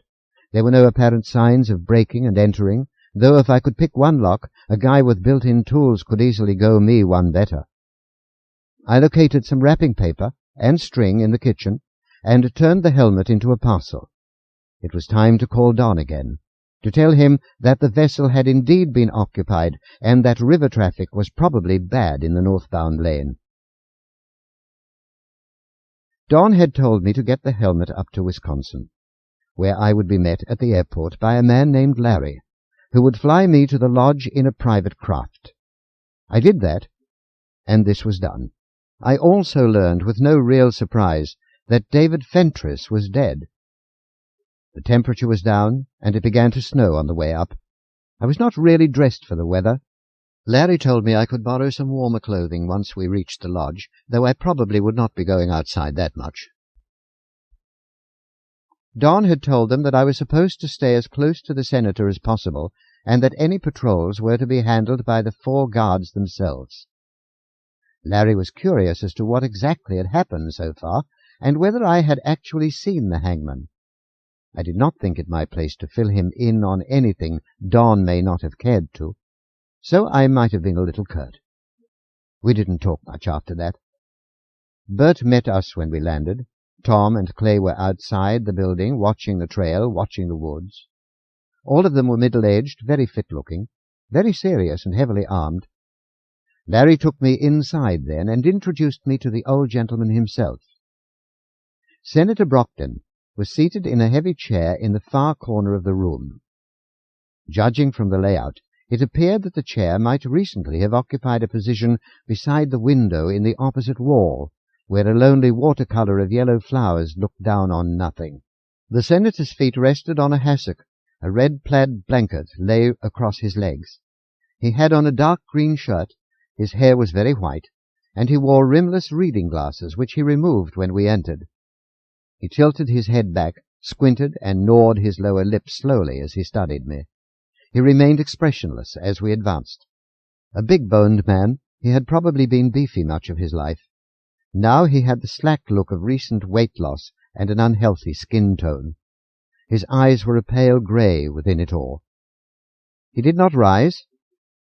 "So you're the man," he said, offering me his hand. "I'm glad to meet you. How do you want to be called?" "John will do," I said. He made a small sign to Larry, and Larry departed. "It's cold out there. Go get yourself a drink, John. It's on the shelf." He gestured off to his left. "And bring me one while you're at it. 2 fingers of bourbon in a water glass. That's all." I nodded and went and poured a couple. "Sit down." He motioned at a nearby chair as I delivered his. "But first let me see that gadget you've brought." I undid the parcel and handed him the helmet. He sipped his drink and put it aside. Taking the helmet in both hands, he studied it, brows furrowed. Turning it completely around, he raised it and put it on his head. "Not a bad fit," he said, and then he smiled for the first time, becoming for a moment the face I had known from newscasts past. Grinning or angry, it was almost always one or the other. I had never seen his collapsed look in any of the media. He removed the helmet and set it on the floor. "Pretty piece of work," he said. "Nothing quite that fancy in the old days. But then David Fentress built it. Yes, he told us about it." He raised his drink and took a sip. "You are the only one who has actually gotten to use it, apparently. What do you think? Will it do the job?" "I was only in contact for a couple of seconds, so I've only got a feeling to go on, not much better than a hunch. But yes, I'd a feeling that if I had had more time, I might have been able to work its circuits." "Tell me why it didn't save Dave." "In the message he left me, he indicated that he'd been distracted at his computer access station. Its noise probably drowned out the humming." "Why wasn't this message preserved?" "I erased it for reasons not connected with the case." "What reasons?" "My own." His face went from sallow to ruddy. "A man can get in a lot of trouble for suppressing evidence, obstructing justice." "Then we have something in common, don't we, sir?" His eyes caught mine with a look I had only encountered before from those who did not wish me well. He held the glare for a full 4 heartbeats, then sighed and seemed to relax. "Don said there were a number of points you couldn't be pressed on," he finally said. "That's right. He didn't betray any confidences, but he had to tell me something about you, you know." "I'd imagine. He seems to think highly of you. Still, I tried to learn more about you on my own." "And?" "I couldn't. And my usual sources are good at that kind of thing." "So?" "So I've done some thinking, some wondering. The fact that my sources could not come up with anything is interesting in itself. Possibly even revealing. I am in a better position than most to be aware of the fact that there was not perfect compliance with the registration statute some years ago. It didn't take long for a great number of the individuals involved, I should probably say most, to demonstrate their existence in one fashion or another and be duly entered, though. And there were 3 broad categories: those who were ignorant, those who disapproved, and those who would be hampered in an illicit lifestyle. I am not attempting to categorize you or to pass judgment, but I am aware that there are a number of non-persons passing through society without casting shadows, and it has occurred to me that you may be such a one." I tasted my drink. "And if I am?" I asked. He gave me his second, nastier smile and said nothing. I rose and crossed the room to where I judged his chair had once stood. I looked at the watercolor. "I don't think you could stand an inquiry," he said. I did not reply. "Aren't you going to say something?" "What do you want me to say?" "You might ask me what I am going to do about it." "What are you going to do about it?" "Nothing," he answered. "So come back here and sit down." I nodded and returned. He studied my face. "Was it possible you were close to violence just then?" "With 4 guards outside?" "With 4 guards outside." "No," I said. You're a good liar. I am here to help you, sir. No questions asked. That was the deal, as I understood it. If there has been any change, I would like to know about it now. He drummed with his fingertips on the plaid. I've no desire to cause you any difficulty, he said. Fact of the matter is, I need a man just like you, and I was pretty sure someone like Don might turn him up. Your unusual maneuverability and your reported knowledge of computers, along with your touchiness in certain areas, made you worth waiting for. I've a great number of things I would like to ask you. Go ahead, I said. Not yet. Later, if we have time. All that would be bonus material for a report I am working on. Far more important, to me personally, there are things that I want to tell you. I frowned. Over the years, he went on, I have learned that the best man for purposes of keeping his mouth shut concerning your business is someone for whom you are doing the same. You have a compulsion to confess something? I asked. I don't know whether compulsion is the right word. Maybe so, maybe not. Either way, however, someone among those working to defend me should have the whole story. Something somewhere in it may be of help, and you are the ideal choice to hear it. I buy that, I said, and you are as safe with me as I am with you. Have you any suspicions as to why this business bothers me so? Yes, I said. Let's hear them. You used the hangman to perform some act or acts, illegal, immoral, whatever. This is obviously not a matter of record. Only you and the hangman now know what it involved.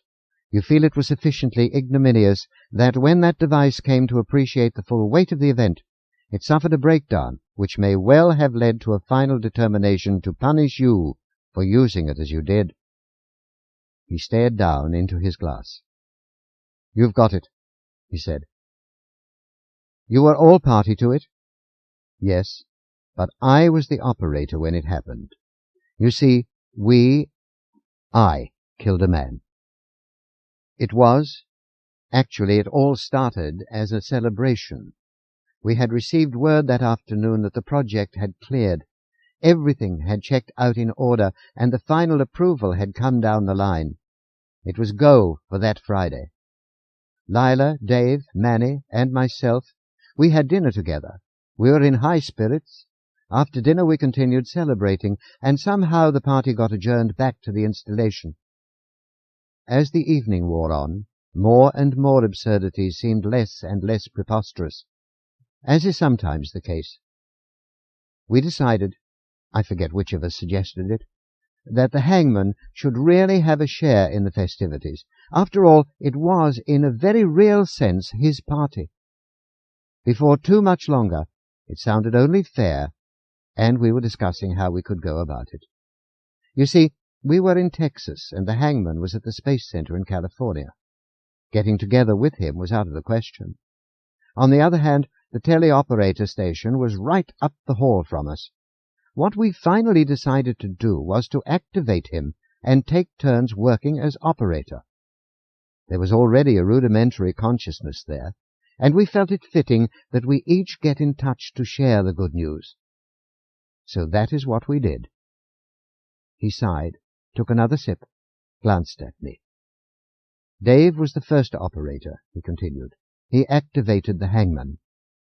Then, well, as I said, we were all in high spirits. We had not originally intended to remove the hangman from the lab where he was situated, but Dave decided to take him outside briefly, to show him the sky, and to tell him he was going there after all. Then Dave suddenly got enthusiastic about outwitting the guards and the alarm system. It was a game. We all went along with it. In fact, we were clamoring for a turn at the thing ourselves, but Dave stuck with it, and he wouldn't turn over control until he had actually gotten the hangman off the premises, out into an uninhabited area next to the center. By the time Lila persuaded him to give her a go at the controls, it was kind of anticlimactic. That game had already been played, so she thought up a new one. She took the hangman into the next town. It was late, and the sensory equipment was superb. It was a challenge, passing through the town without being detected. By then, everyone had suggestions as to what to do next, progressively more outrageous suggestions. Then Manny took control, and he wouldn't say what he was doing, wouldn't let us monitor him, said it would be more fun to surprise the next operator. Now he was higher than the rest of us put together, I think, and he stayed on so damn long that we started to get nervous. A certain amount of tension is partly sobering, and I guess we all began to think what a stupid-assed thing it was we were all doing. It wasn't just that it would wreck our careers, which it would, but it could blow the entire project if we got caught playing games with such expensive hardware. At least I was thinking that way, and I was also thinking that Manny was no doubt operating under the very human wish to go the others one better. I started to sweat. I suddenly just wanted to get the Hangman back where he belonged, turn him off. You could still do that before the final circuits went in. Shut down the station and start forgetting it had ever happened. I began leaning on Manny to wind up his diversion and turn the controls over to me. Finally, he agreed. He finished his drink and held out the glass. "Would you freshen this a bit?" "Surely." I went and got him some more, added a touch to my own, returned to my chair, and waited. "So I took over," he said. "I took over, and where do you think that idiot had left me? I was inside a building, and it didn't take but an eye blink to realize it was a bank. The Hangman carries a lot of tools, and Manny had apparently been able to guide him through the doors without setting anything off. I was standing right in front of the main vault. Obviously, he thought that should be my challenge. I fought down a desire to turn and make my own exit in the nearest wall and start running, but I went back to the doors and looked outside. I didn't see anyone. I started to let myself out. The light hit me as I emerged. It was a hand flash. The guard had been standing out of sight. He'd a gun in his other hand. I panicked. I hit him. Reflex. If I'm going to hit someone, I hit him as hard as I can, only I hit him with the strength of the Hangman. He must have died instantly. I started to run, and I didn't stop till I was back in the little park area, near the center. Then I stopped, and the others had to take me out of the harness. "They monitored all this?" I asked. "Yes. Someone cut the visual in on a side view screen again a few seconds after I took over. Dave, I think. Did they try to stop you at any time while you were running away?" "No. Well, I wasn't aware of anything but what I was doing at the time. But afterwards they said they were too shocked to do anything but watch until I gave out." "I see." Dave took over then, ran his initial route in reverse, got the Hangman back into the lab, cleaned him up, turned him off. We shut down the operator station. We were suddenly very sober. He sighed and leaned back and was silent for a long while. Then, "You are the only person I've ever told this to," he said. I tasted my own drink. "We went over to Lila's place then," he continued, "and the rest is pretty much predictable. Nothing we could do would bring the guy back, we decided, but if we told what had happened, it could wreck an expensive, important program. It wasn't as if we were criminals in need of rehabilitation. It was a once-in-a-lifetime lark that happened to end tragically. What would you have done?" "I don't know." "Maybe the same thing." "I'd have been scared, too." He nodded. "Exactly. And that's the story." "Not all of it, is it?" "What do you mean?" "What about the Hangman? You said there was already a detectable consciousness there. You were aware of it, and it was aware of you. It must have had some reaction to the whole business. What was that like?" "Damn you," he said flatly. "I'm sorry." "Are you a family man?" he asked. "No." "Did you ever take a small child to a zoo?" "Yes." "Then maybe you know the experience. When my son was around 4, I took him to the Washington Zoo one afternoon. We must have walked past every cage in the place. He made appreciative comments every now and then, asked a few questions, giggled at the monkeys, thought the bears were very nice, probably because they made him think of oversized toys. But do you know what the finest thing of all was? the thing that made him jump up and down and point and say, "Look, Daddy, look." I shook my head. "A squirrel looking down from the limb of a tree," he said, and he chuckled briefly. "Ignorance of what's important and what isn't. Inappropriate responses. Innocence. The hangman was a child, and up until the time I took over, the only thing he had gotten from us was the idea that it was a game. He was playing with us, that's all. Then something horrible happened. I hope you never know what it feels like to do something totally rotten to a child, while he is holding your hand and laughing. He felt all my reactions, and all of Dave's as he guided him back. We sat there for a long while then. So we had traumatized him, he said finally, or whatever other fancy terminology you might want to give it. That is what happened that night. It took a while for it to take effect, but there is no doubt in my mind that that is the cause of the hangman's finally breaking down. I nodded. I see. And you believe it wants to kill you for this? Wouldn't you? He said. If you had started out as a thing, and we had turned you into a person, and then used you as a thing again, wouldn't you? Lila left a lot out of her diagnosis. No, she just omitted it in talking to you. It was all there, but she read it wrong. She wasn't afraid. It was just a game it had played, with the others. Its memories of that part might not be as bad. I was the one that really marked it. As I see it, Lila was betting that I was the only one it was after. Obviously, she read it wrong. Then what I do not understand, I said, is why the Burns killing did not bother her more. There was no way of telling immediately that it had been a panicky hoodlum rather than the hangman. The only thing that I can see is that, being a very proud woman, which she was willing to hold with her diagnosis in the face of the apparent evidence. I don't like it. But you know her, and I don't, and as it turned out, her estimate of that part was correct. Something else bothers me just as much, though. The helmet. It looks as if the hangman killed Dave, then took the trouble to bear the helmet in his watertight compartment all the way to St. Louis, solely for purposes of dropping it at the scene of his next killing.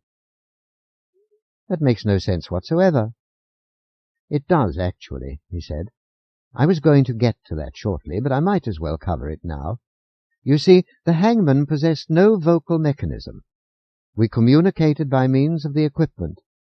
Don says you know something about electronics. Yes. Well, shortly I want you to start checking over that helmet to see whether it has been tampered with. That is going to be difficult, I said. I don't know just how it was wired originally, and I'm not such a genius on the theory that I can just look at a thing and say whether it will function as a teleoperator unit. He bit his lower lip. You will have to try anyhow. There may be physical signs, scratches, breaks, new connections. I don't know. That's your department. Look for them. I just nodded and waited for him to go on. I think that the hangman wanted to talk to Lila, he said, either because she was a psychiatrist and he knew he was functioning badly at a level that transcended the mechanical, or because he might think of her in terms of a mother. After all, she was the only woman involved, and he had the concept of mother, with all the comforting associations that go with it from all of our minds. Or maybe for both of these reasons. I feel he might have taken the helmet along for that purpose. He would have realized what it was from the direct monitoring of Dave's brain while he was with him. I want you to check it over, because it would seem possible that the hangman disconnected the control circuits and left the communication circuits intact. I think he might have taken the helmet to Lila in that condition and attempted to induce her to put it on. She got scared, tried to run away, fight or call for help, and he killed her. The helmet was no longer of any use to him, so he discarded it and departed. Obviously he does not have anything to say to me. I thought about it, nodded again. Okay, broken circuits I can spot, I said. If you will tell me where a toolkit is, I had better get right to it. He made a stay-put gesture with his left hand. Afterwards I found out the identity of the guard, he went on. We all contributed to an anonymous gift for his widow. I have done things for his family, taken care of them the same way ever since. I did not look at him as he spoke. There was nothing else that I could do. He finished.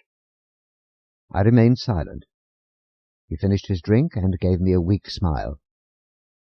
The kitchen is back there, he told me, showing me a thumb. There is a utility room right behind it. Tools are in there.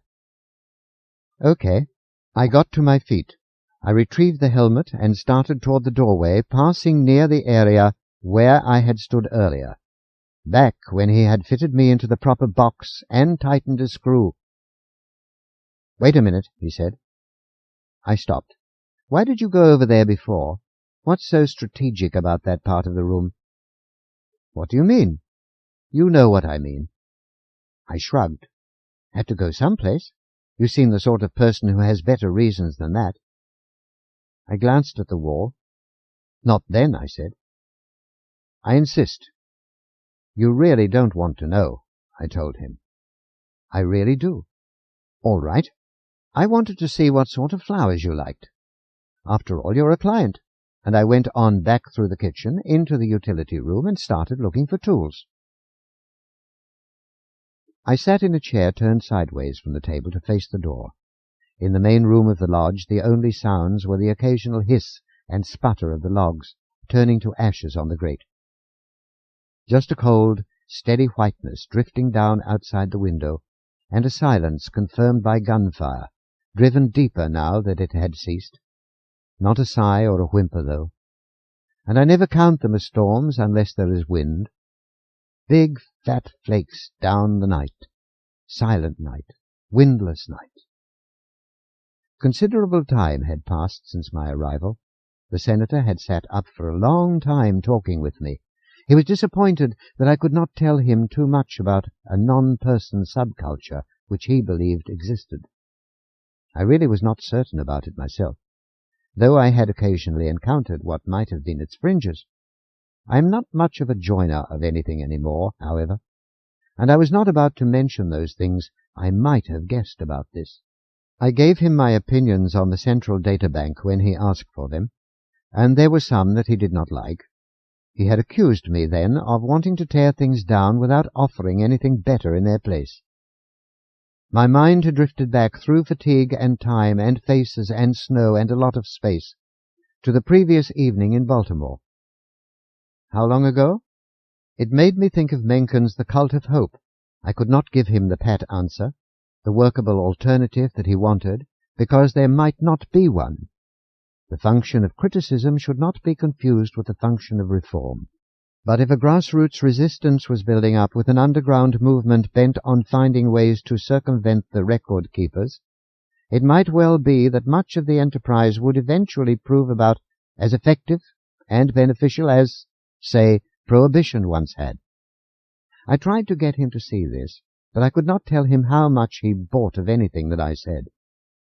Eventually he flaked out and went upstairs to take a pill and lock himself in for the night.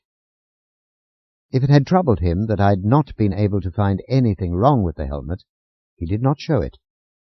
So I sat there, the helmet, the walkie-talkie, the gun on the table, the tool kit on the floor beside my chair, the black glove on my left hand.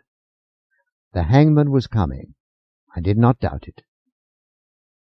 Bert, Larry, Tom, Clay, the helmet, might or might not be able to stop him. Something bothered me about the whole case, but I was too tired to think of anything but the immediate situation, to try to remain alert while I waited. I was afraid to take a stimulant or a drink or to light a cigarette, since my central nervous system itself was to be a part of the weapon. I watched the big fat flakes fly by. I called out to Bert and Larry when I heard the click.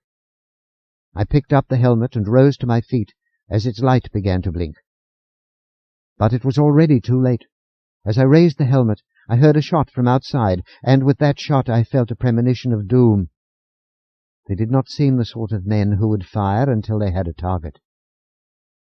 Dave had told me that the helmet's range was approximately a quarter of a mile.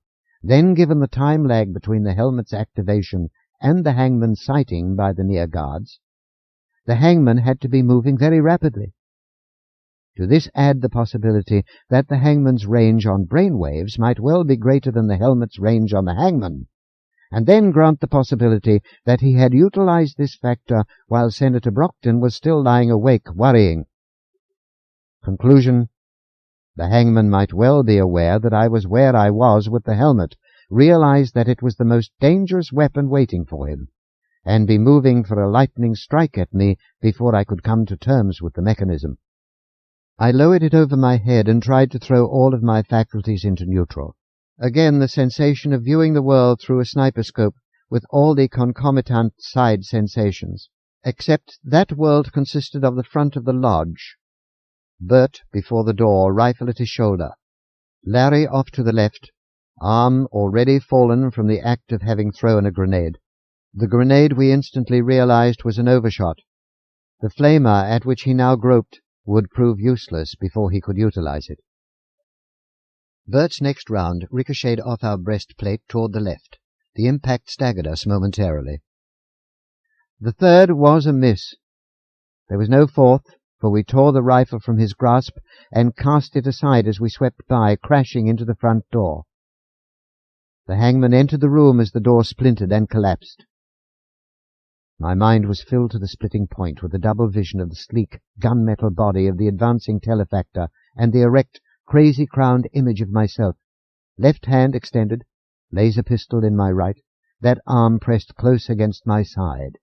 I recalled the face and the scream and the tingle, knew again that awareness of strength and exotic sensation, and I moved to control it all as if it were my own, to make it my own, to bring it to a halt, while the image of myself was frozen to snapshot stillness across the room. The hangman slowed, stumbled. Such inertia is not cancelled in an instant, but I felt the body responses pass as they should. I had him hooked. It was just a matter of reeling him in. Then came the explosion, a thunderous, ground-shaking eruption right outside, followed by a hail of pebbles and debris. The grenade, of course, but awareness of its nature did not destroy its ability to distract. During that moment, the hangman recovered and was upon me. I triggered the laser as I reverted to pure self-preservation, foregoing any chance to regain control of his circuits. With my left hand, I sought for a strike at the midsection where his brain was housed. He blocked my hand with his arm as he pushed the helmet from my head. Then he removed from my fingers the gun that had turned half of his left side red-hot, crumpled it, and dropped it to the ground. At that moment, he jerked with the impacts of 2 heavy-caliber slugs.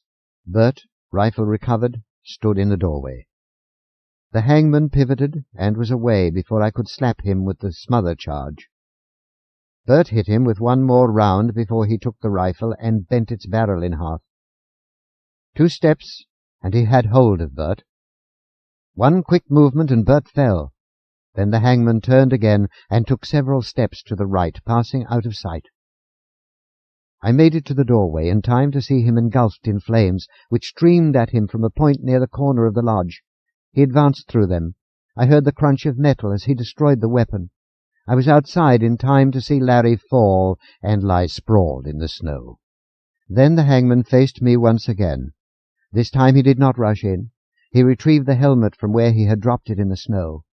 Then he moved with a measured tread, angling outward so as to cut off any possible route I might follow in a dash for the woods. Snowflakes drifted between us. The snow crunched beneath his feet. I retreated, backing in through the doorway, stooping to snatch up a 2-foot club from the ruins of the door. He followed me inside, placing the helmet, almost casually, on the chair by the entrance. I moved to the center of the room and waited. I bent slightly forward, both arms extended, the end of the stick pointed at the photoreceptors in his head.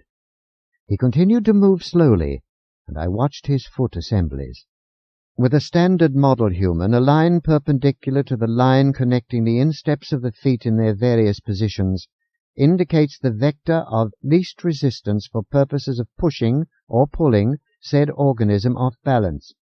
Unfortunately, despite the anthropomorphic design job, the hangman's legs were positioned farther apart, He lacked human skeletal muscles, not to mention insteps, and he was possessed of a lot more mass than any man I had ever fought.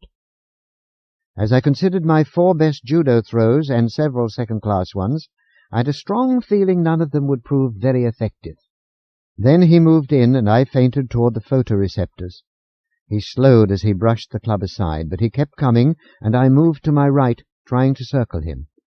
I studied him as he turned, attempting to guess his vector of least resistance. Bilateral symmetry, an apparently higher center of gravity. One clear shot, black-gloved brain compartment was all that I needed. Then, even if his reflexes served to smash me immediately, he just might stay down for the big long count himself. He knew it, too.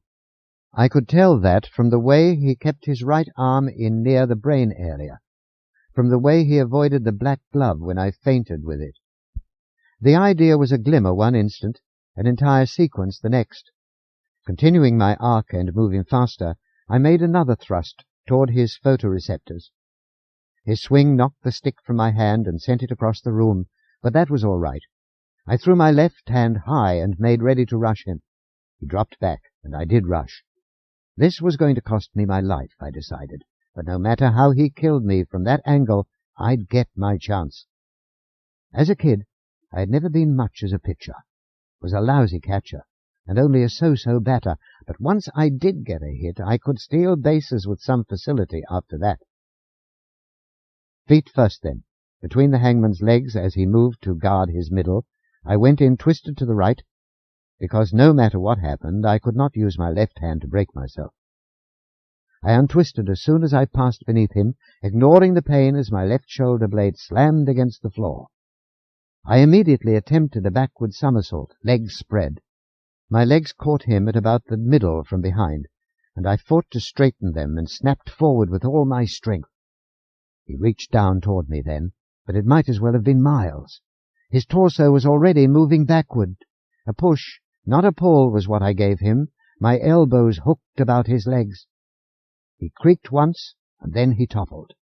Snapping my arms out to the sides to free them, I continued my movement forward and up as he went back, throwing my left arm ahead once more and sliding my legs free of his torso as he went down with a thud that cracked floorboards.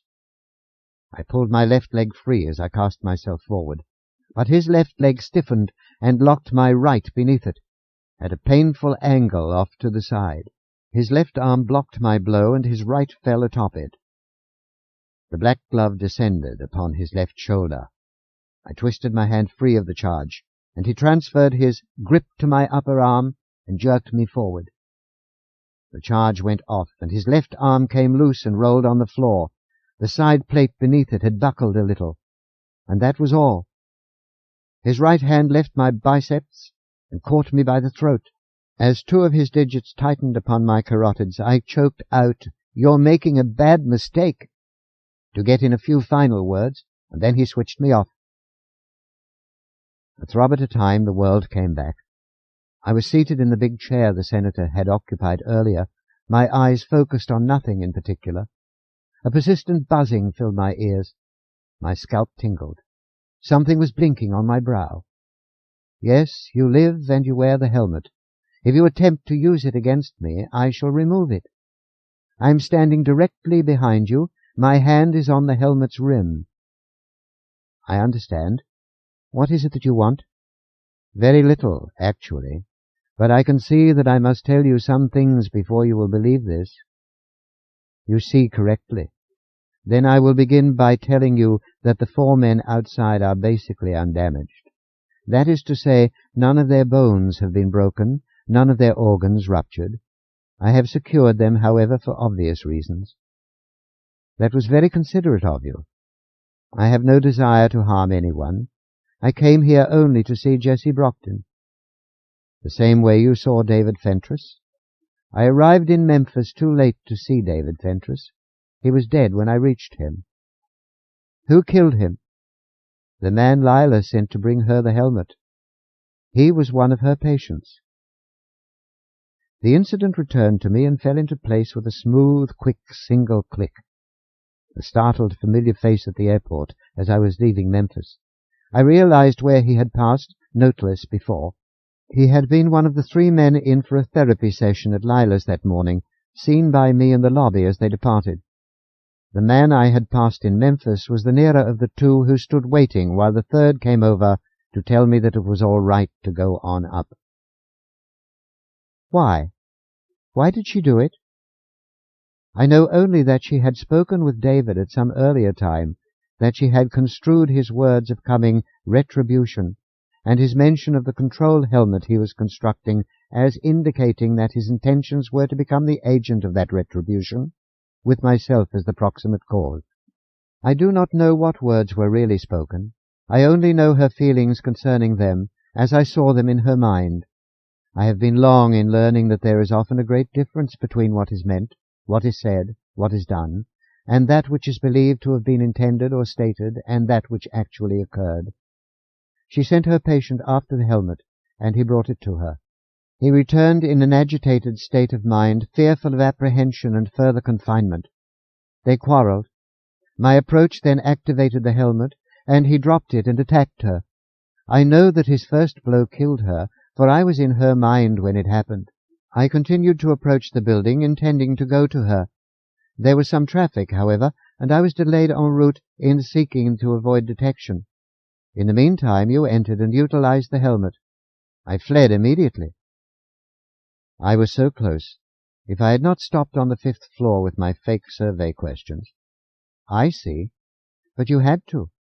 You would not simply have broken in when an easier means of entry was available. You cannot blame yourself for that reason. Had you come an hour later, or a day, you would doubtless feel differently, and she would still be as dead. But another thought had risen to plague me as well. Was it possible that the man citing me in Memphis had been the cause of his agitation? Had his apparent recognition by Lila's mysterious caller upset him? Could a glimpse of my face amid the man-swarm have served to lay that final scene?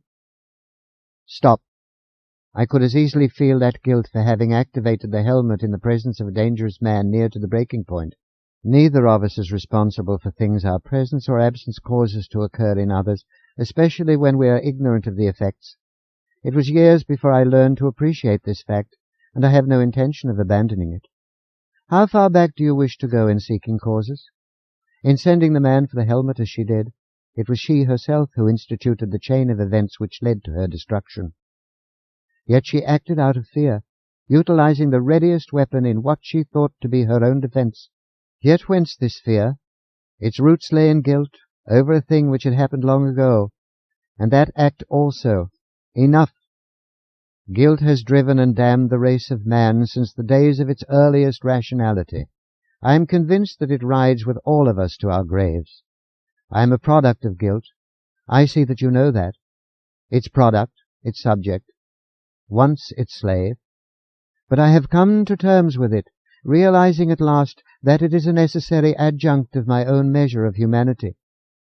I see your assessment of the deaths, that guards, Dave's, Lila's, and I see your conclusions on many other things as well. What a stupid, perverse, short-sighted, selfish race we are. While in many ways this is true, it is but another part of the thing the guilt represents. Without guilt, man would be no better than the other inhabitants of this planet, excepting certain cetaceans of which you have just at this moment made me aware. Look to instinct for a true assessment of the ferocity of life, for a view of the natural world before man came upon it. For instinct in its purest form, seek out the insects. There you will see a state of warfare which has existed for millions of years with never a truce. Man, despite enormous shortcomings, is nevertheless possessed of a greater number of kindly impulses than all the other beings, where instincts are the larger part of life. These impulses, I believe, are owed directly to this capacity for guilt. It is involved in both the worst and the best of man, and you see it as helping us to sometimes choose a nobler course of action? Yes, I do. Then I take it you feel you are possessed of a free will? Yes. I chuckled. Marvin Minsky once said that when intelligent machines were constructed, they would be just as stubborn and fallible as men on these questions. Nor was he incorrect. What I have given you on these matters is only my opinion. I choose to act as if it were the case. Who can say that he knows for certain? Apologies. What now? Why have you come back? I came to say goodbye to my parents. I hope to remove any guilt they might still feel toward me concerning the days of my childhood. I wanted to show them I had recovered. I wanted to see them again. Where are you going? To the stars. While I bear the image of humanity within me, I also know that I am unique. Perhaps what I desire is akin to what an organic man refers to when he speaks of finding himself. Now that I am in full possession of my being, I wish to exercise it. In my case, it means realization of the potentialities of my design. I want to walk on the other worlds. I want to hang myself out there in the sky and tell you what I see. I've a feeling many people would be happy to help arrange for that.